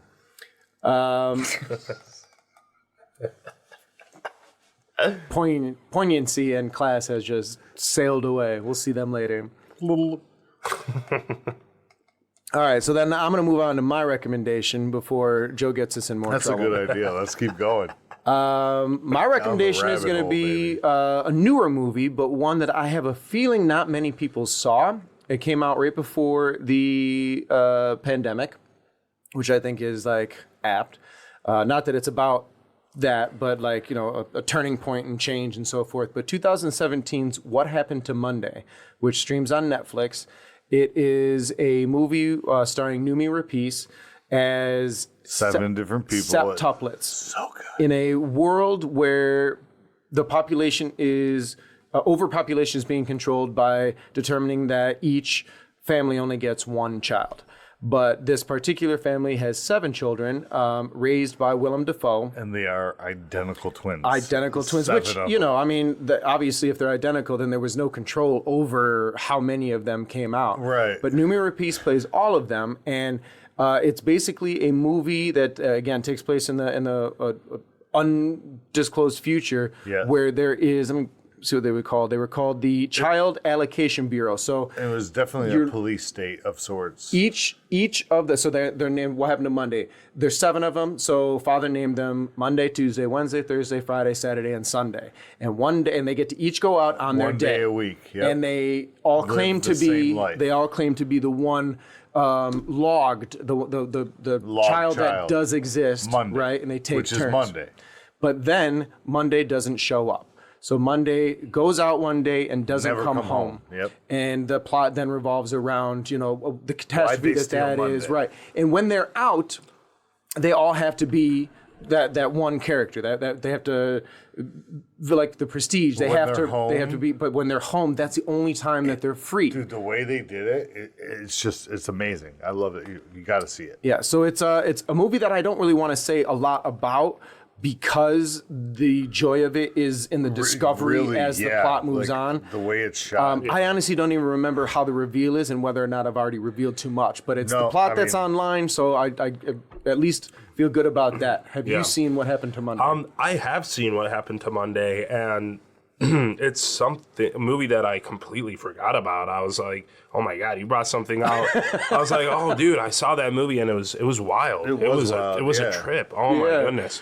Yeah, no, I saw it and This is the problem with streaming, like because Oversaturation. You don't have this thirst to go to the theater to find it. You know what I mean? The first time, so like it's like, oh, this is great, and you love it, but you can just go back to it all the time, and it's just Yeah. there. I think there's at your always armchair there's also or wherever something you about watch. So- straight to streaming that feels like straight to video, so you feel like maybe it's not a quality movie to begin with. right? Even and I'm though taking it's a great, risk just by watching it. yes. And that one would pay off tremendously because it is blockbuster material. But yeah, like nobody ever had the option to go and sit in a theater and watch that. And that's kind of sad. but we still shout out to the experience to go into dude, theater. that- Go to theaters. Oh, fuck yeah. please. Go to theaters. yeah. It's I just so fun. last weekend I I want went to and see that saw. one at the drive-in, dude. Oh yeah, I Monday. would definitely see that with the drive-in. Last weekend I went and saw the 25th anniversary showing of Star Wars Episode 1. Nice. Oh, hell yeah. Which I saw in theaters when it came out. Me too. Is it 20th, 25th, whatever. The old 25th. the but yes, we're okay. Yep, We're yep. old fuckers. Yep, That was in high school. whatever. Yeah. But I saw it in D-Box where the thing shakes and whatever. But what was cool about it was that other people were there. So this idea that people would come and see a movie that they've most certainly seen before. This was not a first time. Maybe it was a first time, which is also great to have that experience, to not see it on Disney Plus, but to see it in the theater in the rightful experience. But I don't particularly love that movie. This is where I'm going with Right, that. okay. But I loved that experience. Right, I was sure. like, I have to go see yeah. this and Yeah. see it. Fair point. It's a chance. Let me go and give it another chance, type of thing. And I liked the parts I liked. I didn't like the parts I didn't like. But overall, the experience was well worth the effort. Hell yeah. So yeah, shout out to the theaters. Yeah, shout out to the theaters and the drive-ins and anybody out there just keeping that experience alive, because it could be dead in this complacent society very soon if we let it. So Gianluca. Whoa. Back to me. We're going on our back to third you. choice. So I brought as my third choice 2006 Children of Men. Yeah, yes. Bro, yes. That was on one of my honorable mentions. So Oh my goodness. for a different topic, so very nice. Awesome. Yeah, little quick rundown. We follow this, basically he's a police officer, detective kind of character that gets involved with a situation in a dystopian world where all humanity has lost the They've gone ability. infertile. The world is entirely gone infertile, and we're experiencing a drought just in human society. People are just kind of, everything is gone crazy. There's a lot of wars going on, a lot of violence. And I think that also is because of the concept of no longer being able to reproduce and continue. So there's this Nothing abundant to leave behind, no legacy to have. Yes. So have it now or 100%. Yeah. So, all the sins have basically quintuplified what because if of greed that. were the only virtue? Yes. Kind of is how I Right. took from that a lot. But So yeah, our main character finds out that there is a woman that is pregnant, and becomes this woman's protector, basically guardian throughout the journey that they income. And the entire film, it's funny because even Clockwork Orange was based in UK. Even this film is based in London in the UK. yeah. Its period is in 2027, so even today it's still based on the future. Oh yeah. And But I like that they made that a close future, because we'd all already learned. yes, totally. We'd already learned to Basically. stop doing that, and I Yeah. feel like it was intentional to put it close, to put like this fear of, our global ignorance that we keep, Yes. getting ourselves into. Yes, it was almost like relatable. It could be related to corporate farming or the climate change. Like that's like they really don't explain to you what happened. What year was this? 2007. So we were still talking about cell phones giving like our balls radiation and not giving our, like, wear your cell phone in your pocket and you're not going to have sperm type of thing. Yeah, we were talking about that kind of stuff. Yeah. That was like there were scientific articles, like legit ones about this nonsense. Yeah, We've stopped talking about it though. Apparently the iPhone doesn't bother our nuts. Yeah, right. Maybe not. well, I mean, Well, according to this movie, we've committed to a wireless that was not a Tesla model, so everybody's just like, well, it's radiation. If we're gonna have it, it's so Yeah. convenient. I'm not just gonna not have. I had Children of Men I'm just on not my gonna list have as not- well. No cancer. Like, why would I just not have cancer? Sorry, Is the bit over? I just need to talk. that was it. Sometimes they just keep going on. No, that was it. That was it. Okay. I don't want to interrupt an overstayed bit, so I have seen Children of Men. It was a good bit though. It was For a minute, I it love was. Joe's bits. Somewhere around a minute 30, I was over it. No, Children of Men is great though. What's fascinating about Children of Men is it's a very relatable future because they made it relatively close. There wasn't like a big change in the architecture. There wasn't a big change in the vehicles or anything like that. It was more or less how we lived our life, which I think is probably a better approach because, I mean, look at the comic books of the 60s and the artwork of the 50s and what they thought the 2000s would look like. And we're nowhere near that. Yeah. No, the world of tomorrow is still tomorrow. It's not here yet. The Jetsons were nothing like it, you know. And nothing. I think that took place in the early 2000s, if I'm not mistaken. I'll have to don't quote me on that. The But Jetsons, ultimately, it was supposed to be like 100 years in the future at the most, right? so. Children of Men took that approach to be like, we're not moving that fast, but the advancement maybe comes in how we're not advancing and how we're not properly taking care of the things that are right in front of us and instead focusing on things that ultimately don't matter if this stops mattering. I mean, what good are we if we can't reproduce? 100%. Yeah, no, exactly. I wanted to bounce off of that. And I think that's a big point in this film, or was it just because they didn't have enough budget? I don't know, but no, they definitely like really were able to portray it in that way because, you stop reproducing and, everything, history just kind of stops, stops from us because we're at the end of history as we know it, at least. And the planet will go on, but without something to record it. Right. Like that's how. Yeah, no, I think that the acting in it is incredible. I mean, Clive Owen, I'm such a huge fan. He's so badass. Like anything he does, he's just so in it. I'm like, dude, you're definitely in this situation right now. You're in the shit right now. Quite the badass in that one. Yeah. Oh, totally. And irreverent badass. Like he doesn't want to be doing this, but he just keeps taking motherfuckers down. Yeah, no, definitely. And to be technical, the cinematography is really cool. It's funny, like. Some of the wonders and follow shots. Dude, oh my God. Those were so cool. With explosions. Oh, so I thought it was, I wasn't going to say it because I didn't want to be wrong because it's been a minute since I've seen it, but I thought I recalled there being like really good use of wonders in that. Totally, a lot of them. Like kind of like video gamey. Because it was. It gives that energy of video games. Very first person, yeah. Totally, yeah. You didn't really see through his eyes, but you felt like you were like right over his shoulder. Without a doubt, like, yeah. But yeah, I guess first person like war journalist, like you're following him. I know in video games you can do the over the shoulder thing, right? Like for your. So Joseph, what do you got for us? Ooh, that's a good question. No, I'm kidding. I got it right here. Starship Troopers.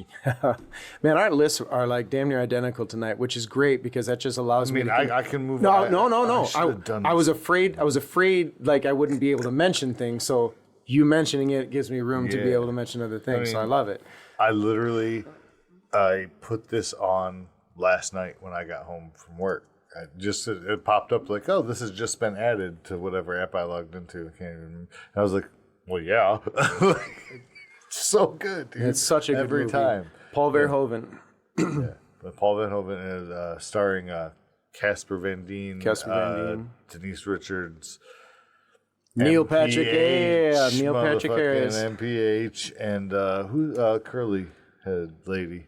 I don't remember her name. And also the villain from the first Total Recall, whatever that bald guy's name is. But I know I usually pull these things up, but Brad's like, you spend too much time doing actors, and now I can't find the thing. Name all of the actors that you know. That's fine. But you start getting down to like number 27 and 30 on the call sheet. Their contribution isn't good enough for you, No, Bradford? but you don't know who they are. They shouldn't have accreditation. You don't know who they are. I'm like, oh yeah. I'm just fucking around. Anyway, Starship Troopers. It's such a fucking good movie. Oh, yeah, Amy Smart was in it too. Anyway, I love Amy Smart. Just fucking with him now. No, it was so good. The futuristic part was like a galactic civil war almost, like 'cause, humans think they own everything, and then somebody out there said, "How about you fucking don't?" Yep. Yeah, it's good. Yeah, it's hyper political in nature, incredibly satire. But the premise being that when they leave high school, they've got to either be educated in school and they can just be normie citizens, or they can go off to war and then like the women join the war because that allows them to have babies. Men can go off because in order for you to have rights as a citizen, you have to go off to war and fight the Federation bugs. To become a citizen. And the movie is shot. So this was a funny story. The first movie I'd ever seen on a DVD, and I didn't really know what a DVD was at the time. Starship fucking Troopers. I didn't know what a DVD was at the time, and because this movie, if you've seen this movie, there's a lot of ads and pop-ups and things like that. I thought these were like DVD special features just interrupting the movie. All those join the Federation. That was so good, but it was so heavy-handed on like the 1950s, 1960s, World War I, World War II propaganda. Yeah. That the newsreels they would put in every theater. Yes, and it was just brilliant. So, I mean, spoiler, that's not the DVD thing. That is the movie.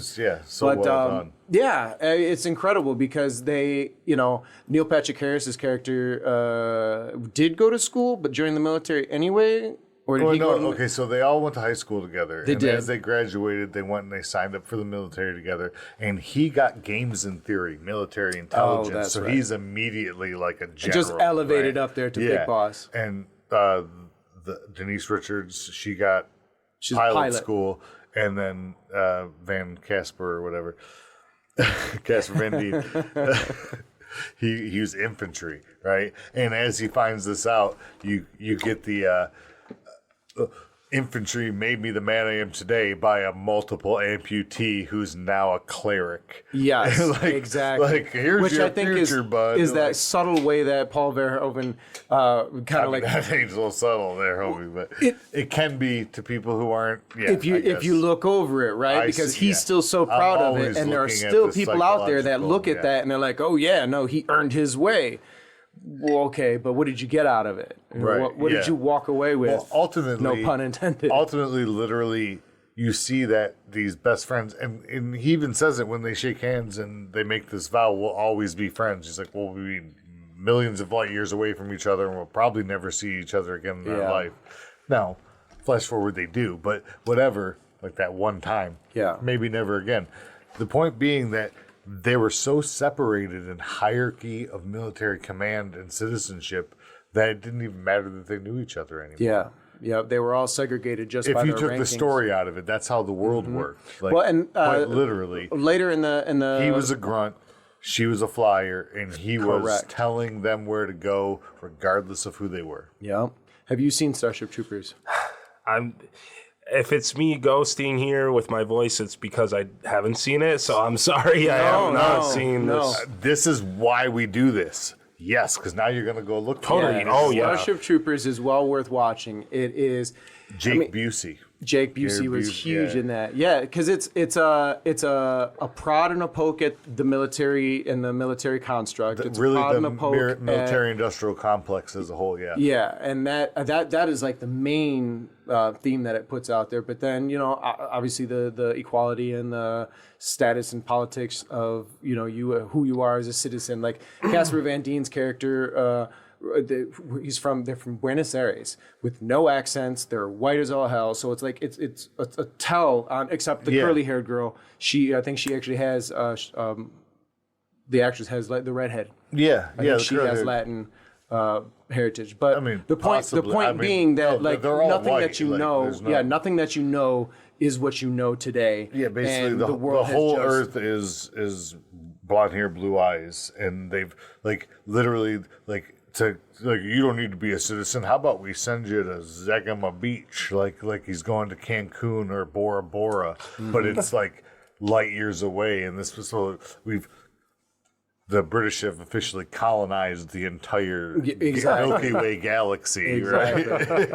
And it takes place during this huge war with what they call the bugs, and they are giant mantis-looking creatures that are creepy as shit. But they're it's a wonderfully fun movie, so I do recommend it. Yeah, it's great. It didn't do well, but it has an amazing cult following for righteous reasons.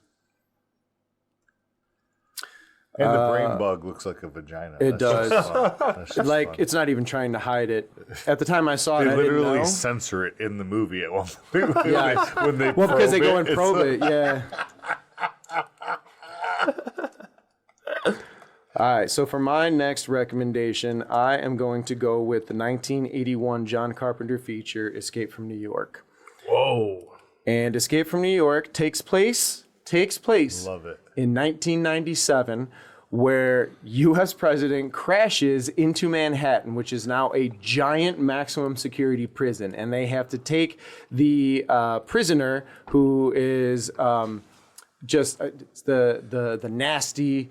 It's Kurt Russell as Snake Plissken, which Snake Plissken. Snake. So this character is where Metal Gear Solid got the name Snake. Wild. It was 100% drawing from this. But I love all three of these movies. By the way. They're just so good. It's a great campy 80s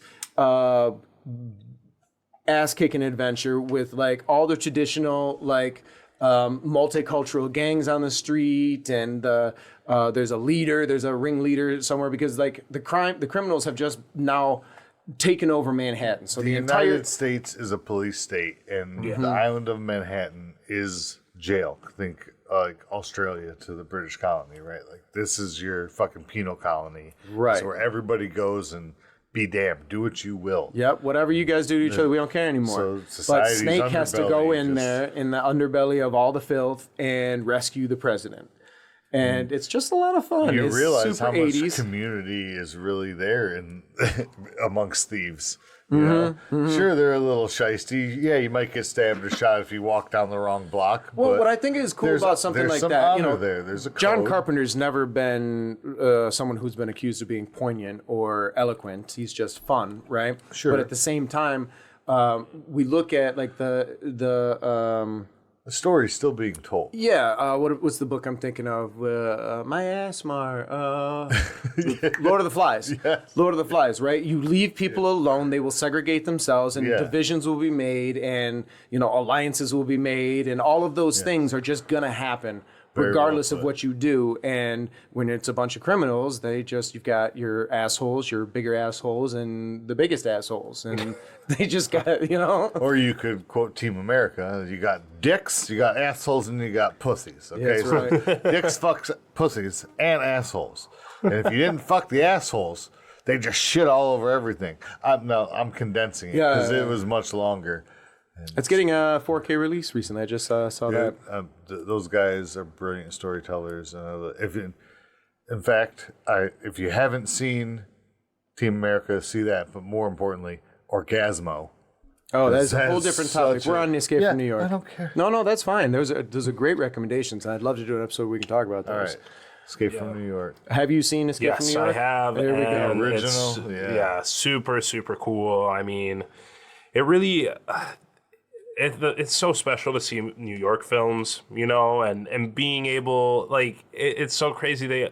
In a lot of movies, they put New York in a certain position, and it's like The Day After Tomorrow, or we see New York in so many shapes and forms, and Sure. Right. the way that it was portrayed in Escape from New York is so badass. Yeah. And plus, The main strip is what the alley behind it used to look like. exactly, just yes. burning barrels of fire. Yeah. People's it's great.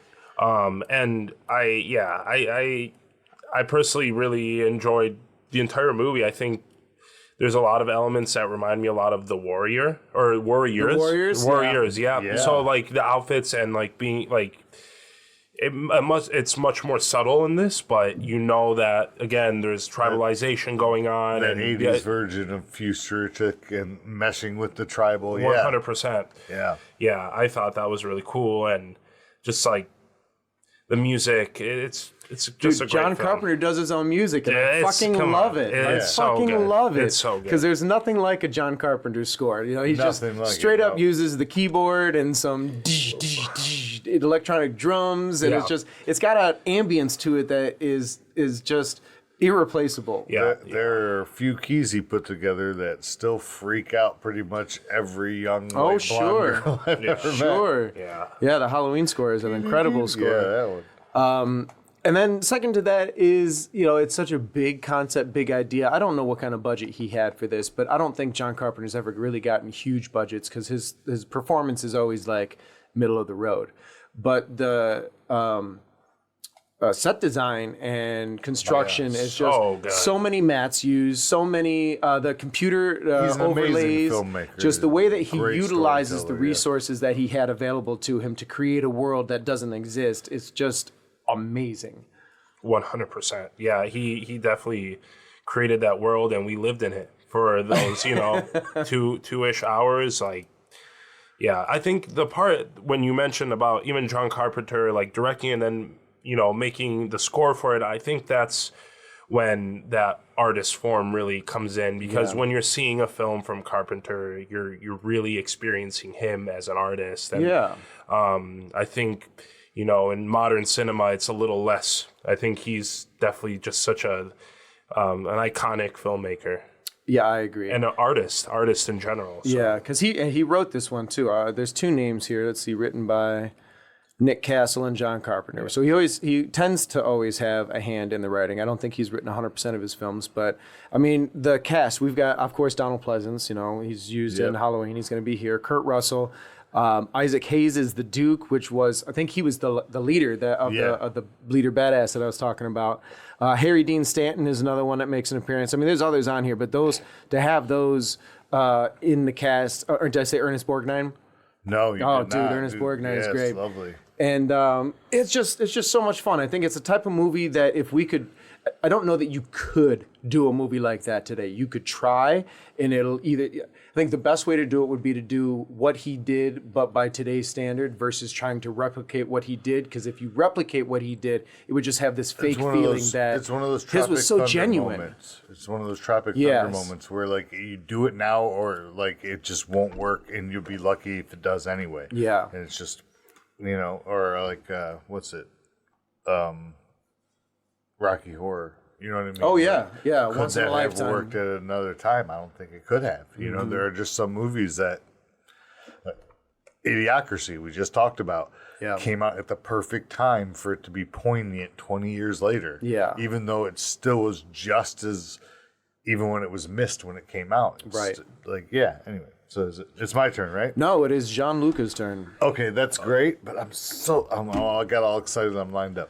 Also, to just jump on one last thing that you mentioned, I think of course. that Please. there is a time and place for film, but I think that film, even though it was shot in a time and place, it can be interpreted forever in so many different ways. So, I think that's like a great... Just like literature, as I was saying earlier. 100%. Right. Yeah, I think, again, I always bring up this example I said earlier about A Clockwork Orange is like watching it not 20, but maybe 18 years ago compared to today. For me, it's a morphed film. I think film is timeless in a way, you know, for how much it is based in time. But yeah, so my fourth pick, I'm kind of being like a Spielbergian, I guess, today, but I'm gonna start typing it. Yeah, my final pick is going to be Minority Report. Great that film. is a great movie. So yeah, which also I think is one of his most underestimated films. Personally, I agree. You So only did two Spielbergs, didn't you? Yeah, I did two Spielbergs, but you know, it's I think he was saying that I know one can be enough, but here I am. Yeah. bringing a second. That's fine. But I agree with you because I'm. It's been said before on the show. I'm not a huge Spielberg fan. Not that he makes bad movies. I don't have an affinity and a love towards him like other people do. However, Minority Report, I think I love more than most people seem to love. So yeah, I'm with you. Go ahead. Yeah, no, I mean, a quick little plot line about it. It's 2002 action drama about a dystopian future where we have a new way of predicting crime, which is in the pre-crime court in Washington, where they use these more advanced humans called precogs who predict basically psychics that predict the future, primarily crime in this scenario. And we have starring Tom Cruise. Side note, I'm a huge Tom Cruise fan. I think people hate on him. I think he's an asshole as a person, but you cannot deny his performances are stellar. Yeah. And one of my favorite Tom Cruise performances. The way he challenges himself physically to fit a role, there's no topping that. I think the hate is because he just stuck to himself so much. Just on a side note, I love Tom Cruise. I think he's so cool. He's so passionate. Having stuck to just film and not going to TV or commercials, I think that's just he's the true embodiment of an actor on a lot of aspects. Sure. But yes, so we have our main character who is Tom Cruise, and his name is I forget his name on the movie. What's I'll his look name? it up for you. But he's head of the department for the pre-crime unit. Farrell. Colin Farrell is he's kind of our antagonist, who turns out not to be our antagonist in this film. That's another thing I love about that movie, because it makes you question so much about what's right, what's wrong. Totally. What is allowed, what isn't allowed, but at the same time, it sneaks in a whole plot of subterfuge that you don't really see coming. 100%. And I think that's what makes the plot line is the nail on the head in the plot line, because you are following Tom Cruise's character, and he's accused of possibly doing a murder, right? Yes, correct. And so the precog spit out like, oh, we need to arrest the head of our whatever because they don't make mistakes. Now the head of the precognition department is being hunted by the precognition department, to be taken away for being a murderer that he hasn't done yet. And I think what's great about that is that like it's a brilliant way to highlight the flaws in systems like that are definitive, like without discussion or without defendable, without they're just arriving at houses and arresting husbands and wives and children for things they have yet to commit. Correct. Taking our own option of choice and will against us. Oh yeah, that's the biggest topic in this entire film. And just on another side note, I think this is the most climactic moment for Spielberg. Personally, as a director, I think that he was fully in.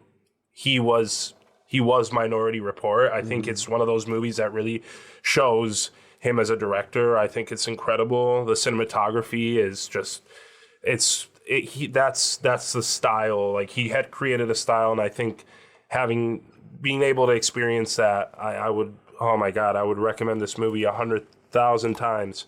Because it's a nonstop action. You're constantly kind of thrown into these horrible situations with this, our main character, which is Tom Cruise. And I think that just overall, that really reflecting on, the freedom of willpower, and there's almost like a spiritual, it does. confrontation. It draws you in. Without a doubt. It draws you into just how much time you actually have alone. You know what I mean? Like, even just like when he's on the train walking through and they're like synapses, you're seeing all these ads, Totally. Like how the future has changed our perception of what even is existence at that point in that movie. Yeah. For You sure. know what I mean? Like, this guy has a thought that I think my wife cheated on me. And sure, he ultimately acts on it. But if you watch that one scene, that first one, I don't know, no spoilers, but you kind of see, is he actually going to do it? I don't think he was, right? And that's why there's the three people, if we have a repeater, then we act on it, right? Because there's multiple versions of what could happen. They were twins, right? The three twins? The three twins, And yep. to fully take away free will like that, because even the three precogs can't decide what is actually and they're happen. essentially prisoners, which is also really hard as a viewer, because if you view them as a tool, they're fine because now they're just performing the job that they're But they're performing. living, breathing human beings. They're And just their a set of caretaker- triplets that happen to Their have caretaker is one psychic of my ability. favorites. God, what was his name? Am I still on this page? Oh yeah, From Oh Brother, Where Art Thou? so good. The Horny Toad. Flipping through. Oh yeah. His name. God, how far Tim down? Blake Nelson. Tim Blake Nelson. Thank you, Blake Joseph. Nelson. Thank you. Tim Blake Joseph Toad. is the way that he is so affectionate towards them, as because that's his job, is to keep them there. But he sees them as humans. And he he's sees in them love as people. with the one. Sure. I mean, that's the little creepy part of the character. Yeah. But yeah, he really is their caregiver. He's the only person that sees them as people. Right. Yeah. And that's the big thing. And something you were saying about Spielberg, one of the things that doesn't hit me with Spielberg is how grandiose he does everything. Sure, if you give me a shitload of money, then I'll fill a whole 2-3 football fields worth of space to Totally. set deck it and do I'll this, go and then over the top then as I'll fuck do and a say, super no, wide. we're not out of money. Ask Coke. Right, Like but he with did on Minority ET. Minority Report, he really honed into just rooms and hallways, and everything was more of a narrower scope than looking at there were still cool CGI wide world shots, but he was able to tell the story this time. Like the scene where Tom Cruise wakes up because he's trying to change his identity and escape the cops. He gets new eyes. Okay. He has to take time to care, so now he's blind while he adjusts. And that whole sequence of Tom Cruise acclimating himself with the room and this and that and all the things, I'm trying not to spoil too much, but that particular scene is so well directed that Yeah. it's just, but It's crisp and clean. Nothing, So well directed. there are no tricks. It's all in the performance. It's all in the movement of the Totally. camera, and it's all in the editing. Yeah, and I think even the narrowness of everything kind of shows what world they're living in. Like where, it's almost like a disrespectful thing towards human evolution.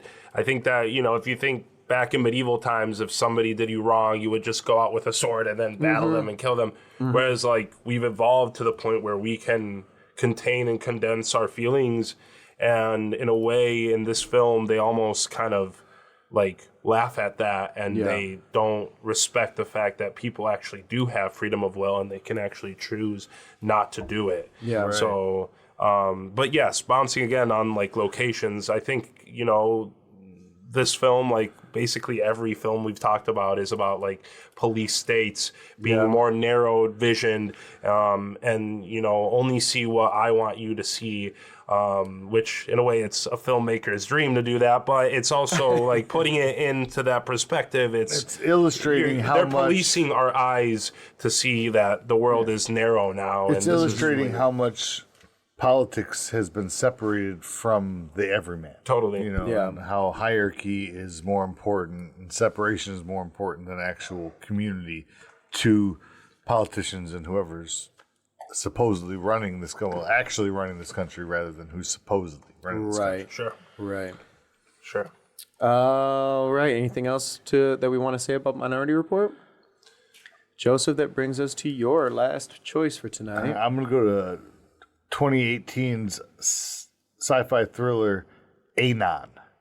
Anon. And if you've not heard of this is we're going to bring back in Clive Owen and Amanda Seyfried. Amanda Seyfried. I love her. And Seyfried? Is it Seyfried? S-E-Y? It's S-E-Y, not S-E-G. So Seyfried. I do love her. But yeah, she's amazing in this. And it's in the near future. Private memories are recorded and crime has almost ceased to exist. So it's very similar to like Final Cut or Minority Report, but in a totally different fashion. And again, another UK dystopian, right? So yeah, in the near future, private memories are recorded and crime has almost ceased to exist. But in trying to solve a series of murders, troubled detective Sal Freeland stumbles upon a young woman known only as the Girl. All right, and this is obviously Clive Owen discovering Mandy, Ms. Amanda, right? She has no identity, no history, and is invisible to the cops. Sal realizes this may not be the end of crime, and it could be the beginning of it. Because if you're a good enough hacker and you can breach the AI, you can erase yourself from existence. You can walk down the street and only the people who pass you see you. But they're used to being like, oh, did I see her? And being able to rewind their own history and watch their own POV back again on command, right? So anytime you're like, oh, we talked about that earlier today, you wouldn't try to access it. You would literally rewind your own mind, find that moment and watch it. And she had created an algorithm that completely deletes her from reality. So you only see her in real time, but nobody lives there anymore. Interesting. They all live in what happened and when it happened, not while it's happening. I've not even heard of this movie, so I've definitely not seen it. A-N-O-N, like anonymous. Yeah, yeah. Anon. Yeah. Just really good. I'm not familiar with it. Is this So one you're good. familiar Yeah, with? no, I'm not familiar with it. It sounds fascinating. And how did I not hear about this movie? Was it a streamer release? Yeah, it was Netflix, I believe. And yeah, out of nowhere, I saw it as a Clive Owen fan and an Amy Seyfried fan. I was like, yeah, let me check this out. And as a dystopian, as an anarchist myself and a bit of a punk rocker, I always loved these kinds of futuristic, what if movies, right? So as soon as I saw it, I was like, this needs to be seen by people. Like, this is totally where we could be headed, like with, drones and satellites and all these fucking cameras everywhere, Interesting. No, a little bit more Joe Cannon as we cue you up here. Well, no, I seriously believe, like, I mean, if you've ever heard of 1984 and everything like that, like police. Oh, yeah. I seriously believe that there is, like, I don't know if it's active in government, probably, if I can conceive it, but let's go beyond that. Like, I think that any kind of technology that can be imagined by the creative is, at this point, less than 15 to 20 years away from reality. So if you think you thought up something that's inconceivable and you try to construct it in a piece of art, in a movie, a film, a book, or whatever, in a painting, I believe that the government will try to create it and is now, with technological and scientific advances, able to do so within 20 to 15 years. That's just my own personal belief. Interesting. Because we're approaching, we're on an exponential curve and we're approaching the singularity, right? So right. Like, whereas as you think it can be created, right? So I think we're pretty close, scientifically. Totally. No, I agree. It's funny how, again, I mentioned that, like, most of the movies are, like, kind of government driven or, like, policing and this and that, and even, like, the envisioning of things. Like, I think that it ultimately comes down to who is in power, and once they get their hands on that idea, they are definitely going to proceed into, like, making it happen. Yeah. If Right. it benefits them. Yeah. So I think, yeah, that's even what happened in Minority Report, even what happened in all the movies we basically talked about were to benefit for, like, the higher power. And actually, like, in real life, recently declassified, look up CIA Guggenheim Jackson Pollock. Telling you. It's real life shit. What is that? The modern art movement and the Guggenheim, like, the CIA started that just to fuck with Soviet. It was part of the Cold War. Interesting. Just to fuck with Soviet. Russia, yeah. Okay. I could tell, yeah. Chinese, yeah. Interesting. Yeah. No, Look for into sure, it. for sure. I mean, I've thought it, and I've been called a conspiracy theorist, but it's recently declassified I can see how that's possible. factual. Interesting. Well, gentlemen, we've come to the last recommendation for the night, and I am torn because a good amount of my list was shared by both of you, which means I'm not going to have a lot of discards, which is fine. But it does leave me with trying to pick between these last few and which one I really want to expound upon. It is rough, yeah. 'Cause they're always, if you wouldn't pick them if they weren't good. Right. So which great movie are you sharing with us? So at this point, I'm like, okay, what? None of these are movies that you've never heard of. But are these movies that maybe you were like, this shit's just too old, it was cool, or there's a remake of it and I think that's better or whatever. So one that I'm going to go with was one that I recently saw because of that. I was like, oh yeah, it's probably only cool because kids saw it when they were younger and now we're adults and they just have this nostalgia for it. But I finally watched RoboCop. Oh, Like the original RoboCop? OG RoboCop. You never saw the OG? I had not seen it till maybe 3 or 4 years ago was my first time. Hurrah. So And badass. was just blown away. Again, another Paul Verhoeven.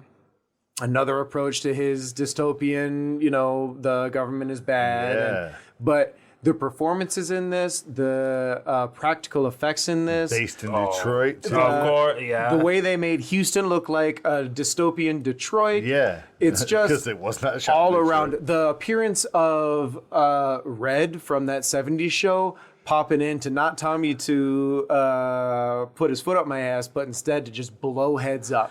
He was such a badass in that movie. It came out of nowhere. But RoboCop, man. A movie about a cop who gets gunned down in a gang bust and brought back to life as a cyborg, half human, half man, with no real recollection of who he was originally. And so he is altogether a new man and gets partnered up with his old partner, and then they just take to the street and clean up house. But in the reality of it is he is now company property, right? He is owned by the government. He is a civil servant to the X degree because they $6 million manned him. He's no longer, he doesn't go home. He shuts down in the precinct and is just now a part of, inventory.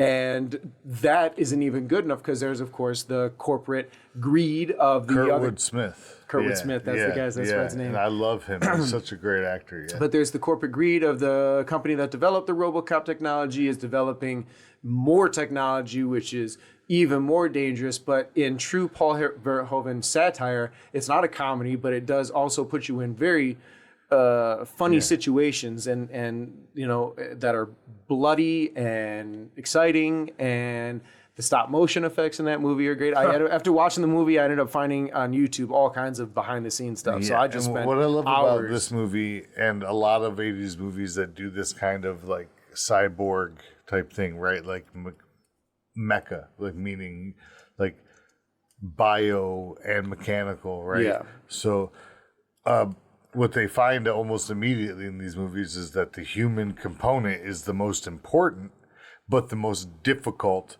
because they tend to just like not work with the mechanical side and want to die, right? Because of the pain or the miscommunication and synapses or whatever scientifically you want to allow. But like mainly like that it's such a rare fit to find someone that actually like works with the mechanics that they're like, fuck it, get rid of the human condition and just make it a straight android, which ends up being catastrophic every single time. Like it's just a bad choice to take away the human condition. Yeah.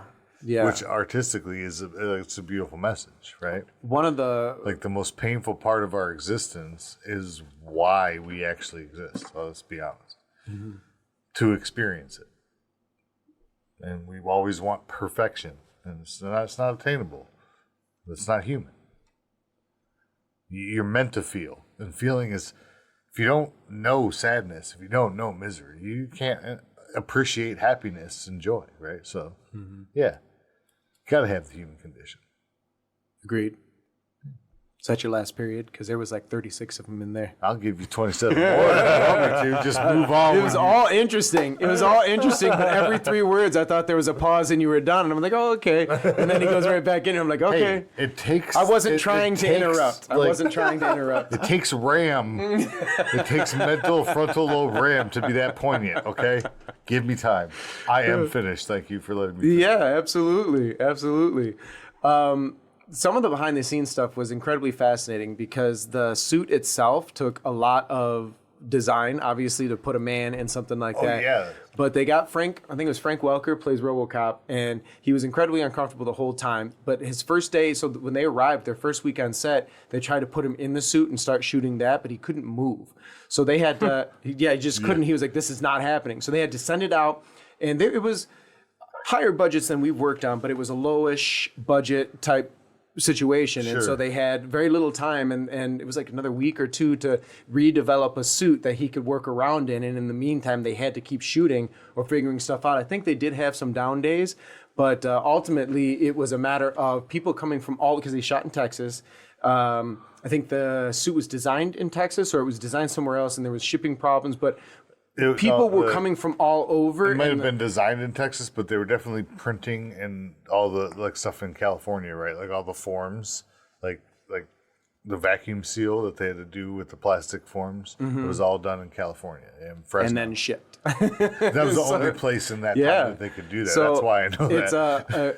It's an incredible story. Dozens of movies had that problem. Something that came out ended up being amazing, but the whole time it was being made, almost everybody was like, "What is this shit we're doing? What are we involved in? Is this going to be anything?" Was it filmed in Detroit?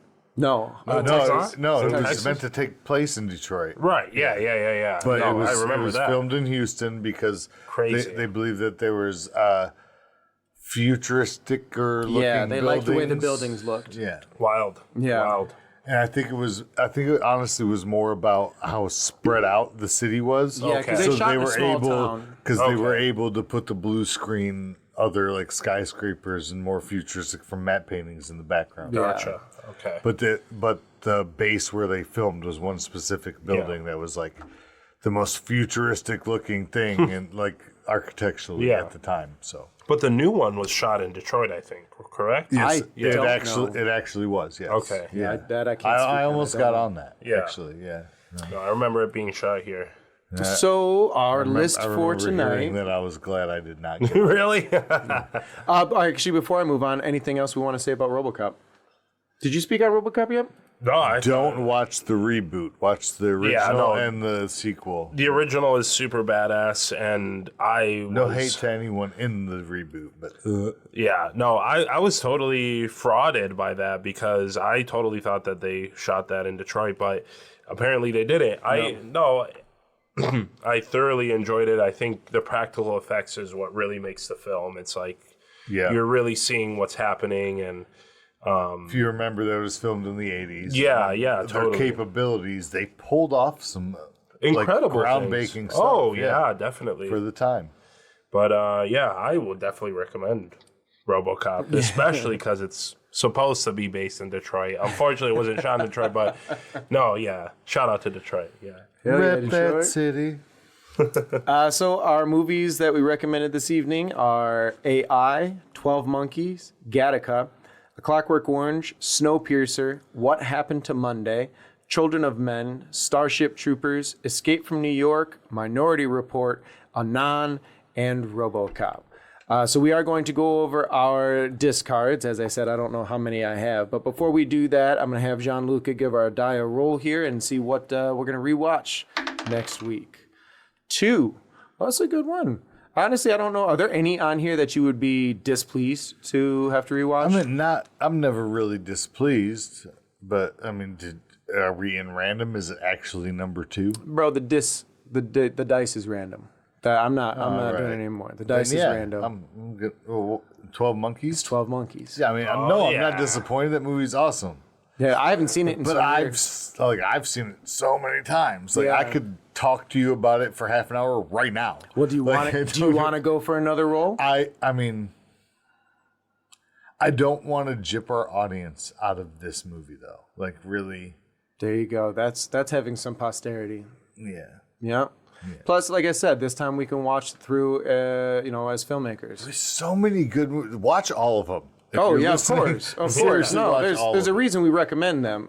Definitely make the list and start checking them off. No, I definitely. Next week we will be. I would love to do a nice half hour on just 12 Monkeys. Excellent, excellent. So next week's episode we will be doing 12 Monkeys. So Gianluca, were there any fall off titles that didn't make your recommendation that you want to bring up? Yeah, actually, when we were talking about Escape from New York, I was thinking about another New York futuristic, or about the future film, and it's I Am Legend, starring Will Smith. Yes, very good movie. Yeah. So it is kind of in the fall off realm. I think that movie, I haven't seen it in a long time, but it's a movie that I was so in love with when I was younger. Yeah.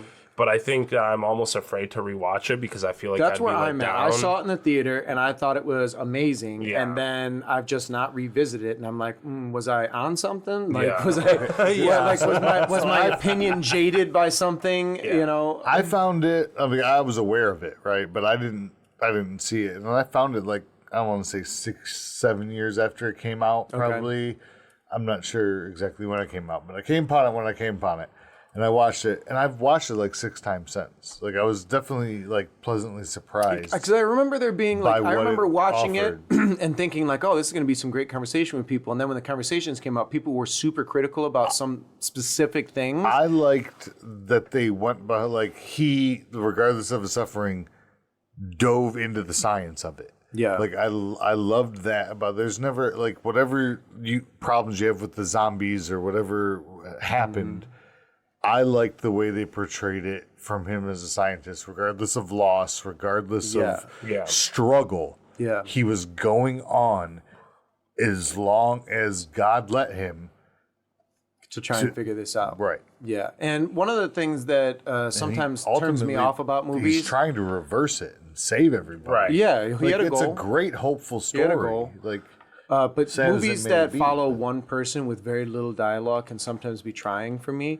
But that movie was entertaining. He had the dog, right? But it was still entertaining to go on the walks with him, to go on the world building. That's interesting. Yes. Because to me, like I love dialogue in films, but in that movie, I wasn't bothered at all by the lack of speech. That's what I'm saying. I felt the The way they did New York City when he walked in and everything was ground over, you could see the Batman versus Superman thing. That was like the biggest thing. It was the biggest thing. I felt like I was reading the book. You know what I mean? Like I felt like it was talking to me. You know what I mean? The way they shot it was. Was that? Did you have any others?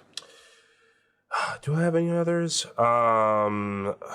Not off rip. You don't I would have say. to, yeah. I would No, say. it's fine. It's honorable mentions. We're good. Yeah. Yeah. I mean, Like I said, most of my list was taken, so I only have a couple anyway. Yeah, I only got 2 here. I had Her, Joaquin Phoenix. Okay, which I've not seen. I didn't know that was about the future, truthfully. Yeah, it's about being so reliant on AI and phone that, like, literally he becomes romantically involved with his phone. Yeah. It's worth a watch. And Bill and Ted Face the Music. Okay. Why the fuck not? Okay, why wouldn't you? All right, Okay, Brad, that's your fair. turn. That's fair. So I had mentioned that there were a couple that at the end there that, I was torn between because they were kind of similar or within the same type of vein. And the other title there was Total Recall. So I almost talked about that one. There, yeah. Event Horizon, just because it takes place in the future, but I don't think it spoke enough about the future that I wanted to bring it up as a topic. It just took place in the future, and there wasn't really much to say about it. Mad Max, though, I was leaning heavy on. And Mad Max, if you haven't seen the original, I know you've seen Fury Road. I know you're going to go see the new extension with Anna Joy Taylor Fury, but do yourself a favor Mel Gibson and watch watch because it's got to be the one Beyond Thunderdome, baby. Well, Beyond Thunderdome is good. Fuck on. Road Warrior. In fact, I think Road Warrior is the movie that I'm recommending. Let me double check. Mad Max Road Warrior was the first one. Yes. I'm going to do a quick double check. The other one that I was going to mention, I did a look up and I didn't.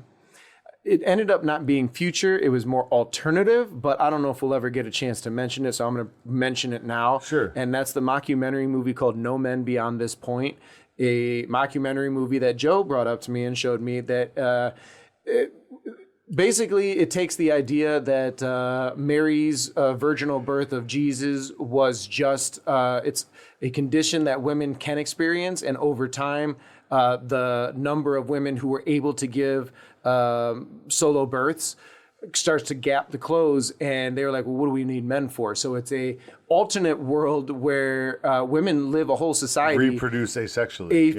And men are just like they might be your babysitter or Jesus, the Messiah, was just the first of this condition. Person. Yeah, it was just it was a genetic thing, not a spiritual thing. Wow. And very interesting. It's fascinating. Very interesting. It's fascinating. So it's a mockumentary. So they do interviews. Women are in couples, so they're not necessarily lesbians. They're not necessarily in couples. Some women are just by themselves, but men are not needed. So men are put into a whole different holding area where they're basically like you do with your old parents when you throw them into a home. That's what they do with men. Like we're children. No matter how old we get. What was fascinating about it was it was I believe written and directed by a man, but it wasn't like a lot of people might take to this like, oh, is this like man hating? It wasn't man hating at all. It actually does a very good job of exploring both sides, both appearances, why men are thought the way they're thought of, why women think of men the way they think, but then at the same time the necessity for both. I love that. Yeah. It was elegantly handled the way they did it because it's very much more a comment on society rather than the genders. Totally. Right? Yeah.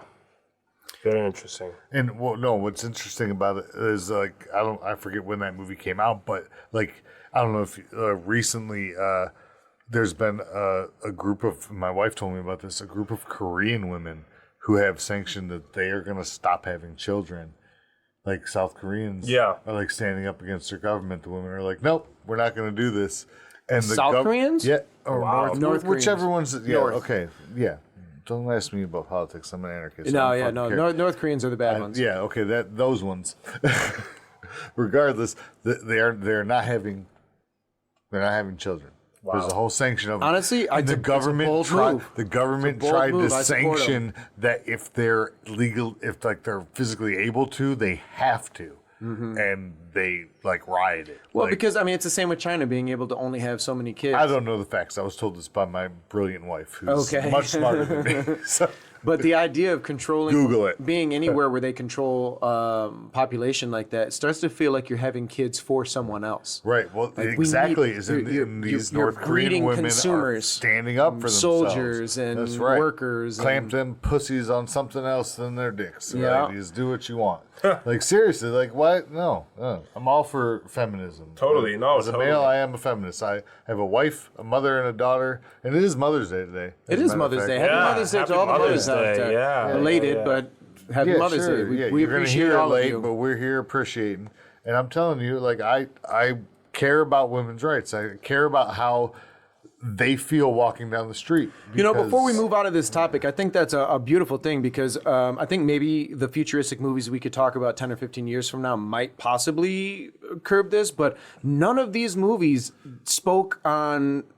None of them were female-centric in any way, No, with the they exception of weren't. Children of Men being Yeah. that she could birth something. Yeah. Totally. But the female perspective was really lost in a lot of these. A little bit, I guess, in Starship Troopers with like earning the right to have a child, but like it's still like Sure, yeah. it's not. None of them made a bold statement of how we should correct ourselves and be better for women in No, the I future. guess Starship Troopers does like kind of like allow for that because like they have co-ed everything, even showers and Right. sexuality is kind of just put aside. yeah. So I mean that's hopeful for women. Like when you know. Like Yeah. the guys are gonna look, but if it's just natural, like You but just the want- but like to bring it to common day thing, like what's going on in the meme verse right now is like the women would prefer to fight off a bear the than bear. a man, right? And you know Like, what? I don't even want to argue about it. no, We should just I correct agree. it. Yeah, we should just fucking correct it. Stop being pigs, guys. Yeah. Keep your dicks in your pants. And if a lady likes you, trust me, she'll touch it. Shut up about it. Well, Gianluca, I want to thank you very much for coming on the Thank you. UFPod with us today. Before we take off, are there any promotions that you want to send out or any connections you want to make with the people, the listeners? Goodness, not really. I mean, I could. I'd love for everybody to check out my new short that I just directed. Maybe that's something that I could promote. Oh yeah, drop them. Yep. So I actually currently am on Facebook and LinkedIn. My first name is Gianluca, last name is Petrazzi, so you can catch me there. I usually post my work on both of those platforms. So yeah, that's pretty much it. The short film I directed was for a foundation in Detroit called Kresge. One of my friends won a fellowship with them, so won the grant. Nice. And gave me the opportunity to come up with a creative concept and produce and direct a project for him. So that's like my my last work of art that I've worked on. So Wonderful. Is that something great, available on YouTube as well or Facebook only? it's available on Vimeo, actually. Vimeo, Yes. okay. So on the Kresge official page, KRESGE. KRESG. Did I spell it Yeah, right? that's how you Yeah, say I it. think I'm Okay. right. Okay. ESG. Okay. If you look that up on Vimeo for the artist Austin Brantley, I directed and basically was the creative for that project. No, So, well, I haven't yeah. seen that, so I'm going to have to pull that up. and Oh watch yeah, that. yeah. I'll share it with you. Yeah, fuck yeah, definitely. Thank you. Let's get a link. We'll put it on the description. Absolutely. The links for the show are ufpodcast.podbeam.com. Our Facebook is under Unorthodox Film Podcast. You can check us out on Spotify, Apple Podcasts, YouTube, and anywhere that you can find podcasts. And we now have merch available at the-UFO-bazaar, BAZAAR.printify.me/products. You can email the show at ufostudio.detroit@gmail.com, and there we'd like to hear all of your opinions and comments and so forth regarding what we should do in the future, what we talked about, and on any of those other platforms, we'd love for you to continue the conversation. Joseph, where can people find you? They can definitely find me on Instagram at chaotic_artisan. But I just want to throw in there, Gianluca did not mention about himself here because he's having such a good time in front of the microphone, that he is an amazing musician and very Gianluca good. LRP. Yeah. Yeah. Check him out on Spotify. Thanks, Joe. Yeah. On Gianluca LRP, GIANLUCA LRP. I'm currently working on music by myself, so this is kind of a news for you guys too.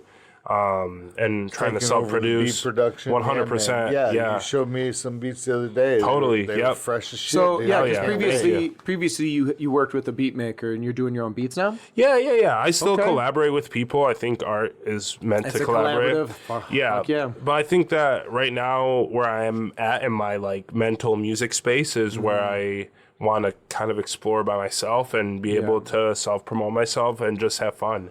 I got a little peek behind the curtain, people. Let me tell you. Yo. His music is Can't fun. wait. Yeah, I've got him Let's on. get some good shit. I've got him on Thank you. playlist. And then you can also follow our show on Instagram at UFOstudio.Detroit.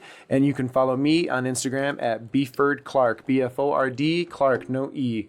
Well, thank you, everybody, and we will see you next time. Peace. Peace.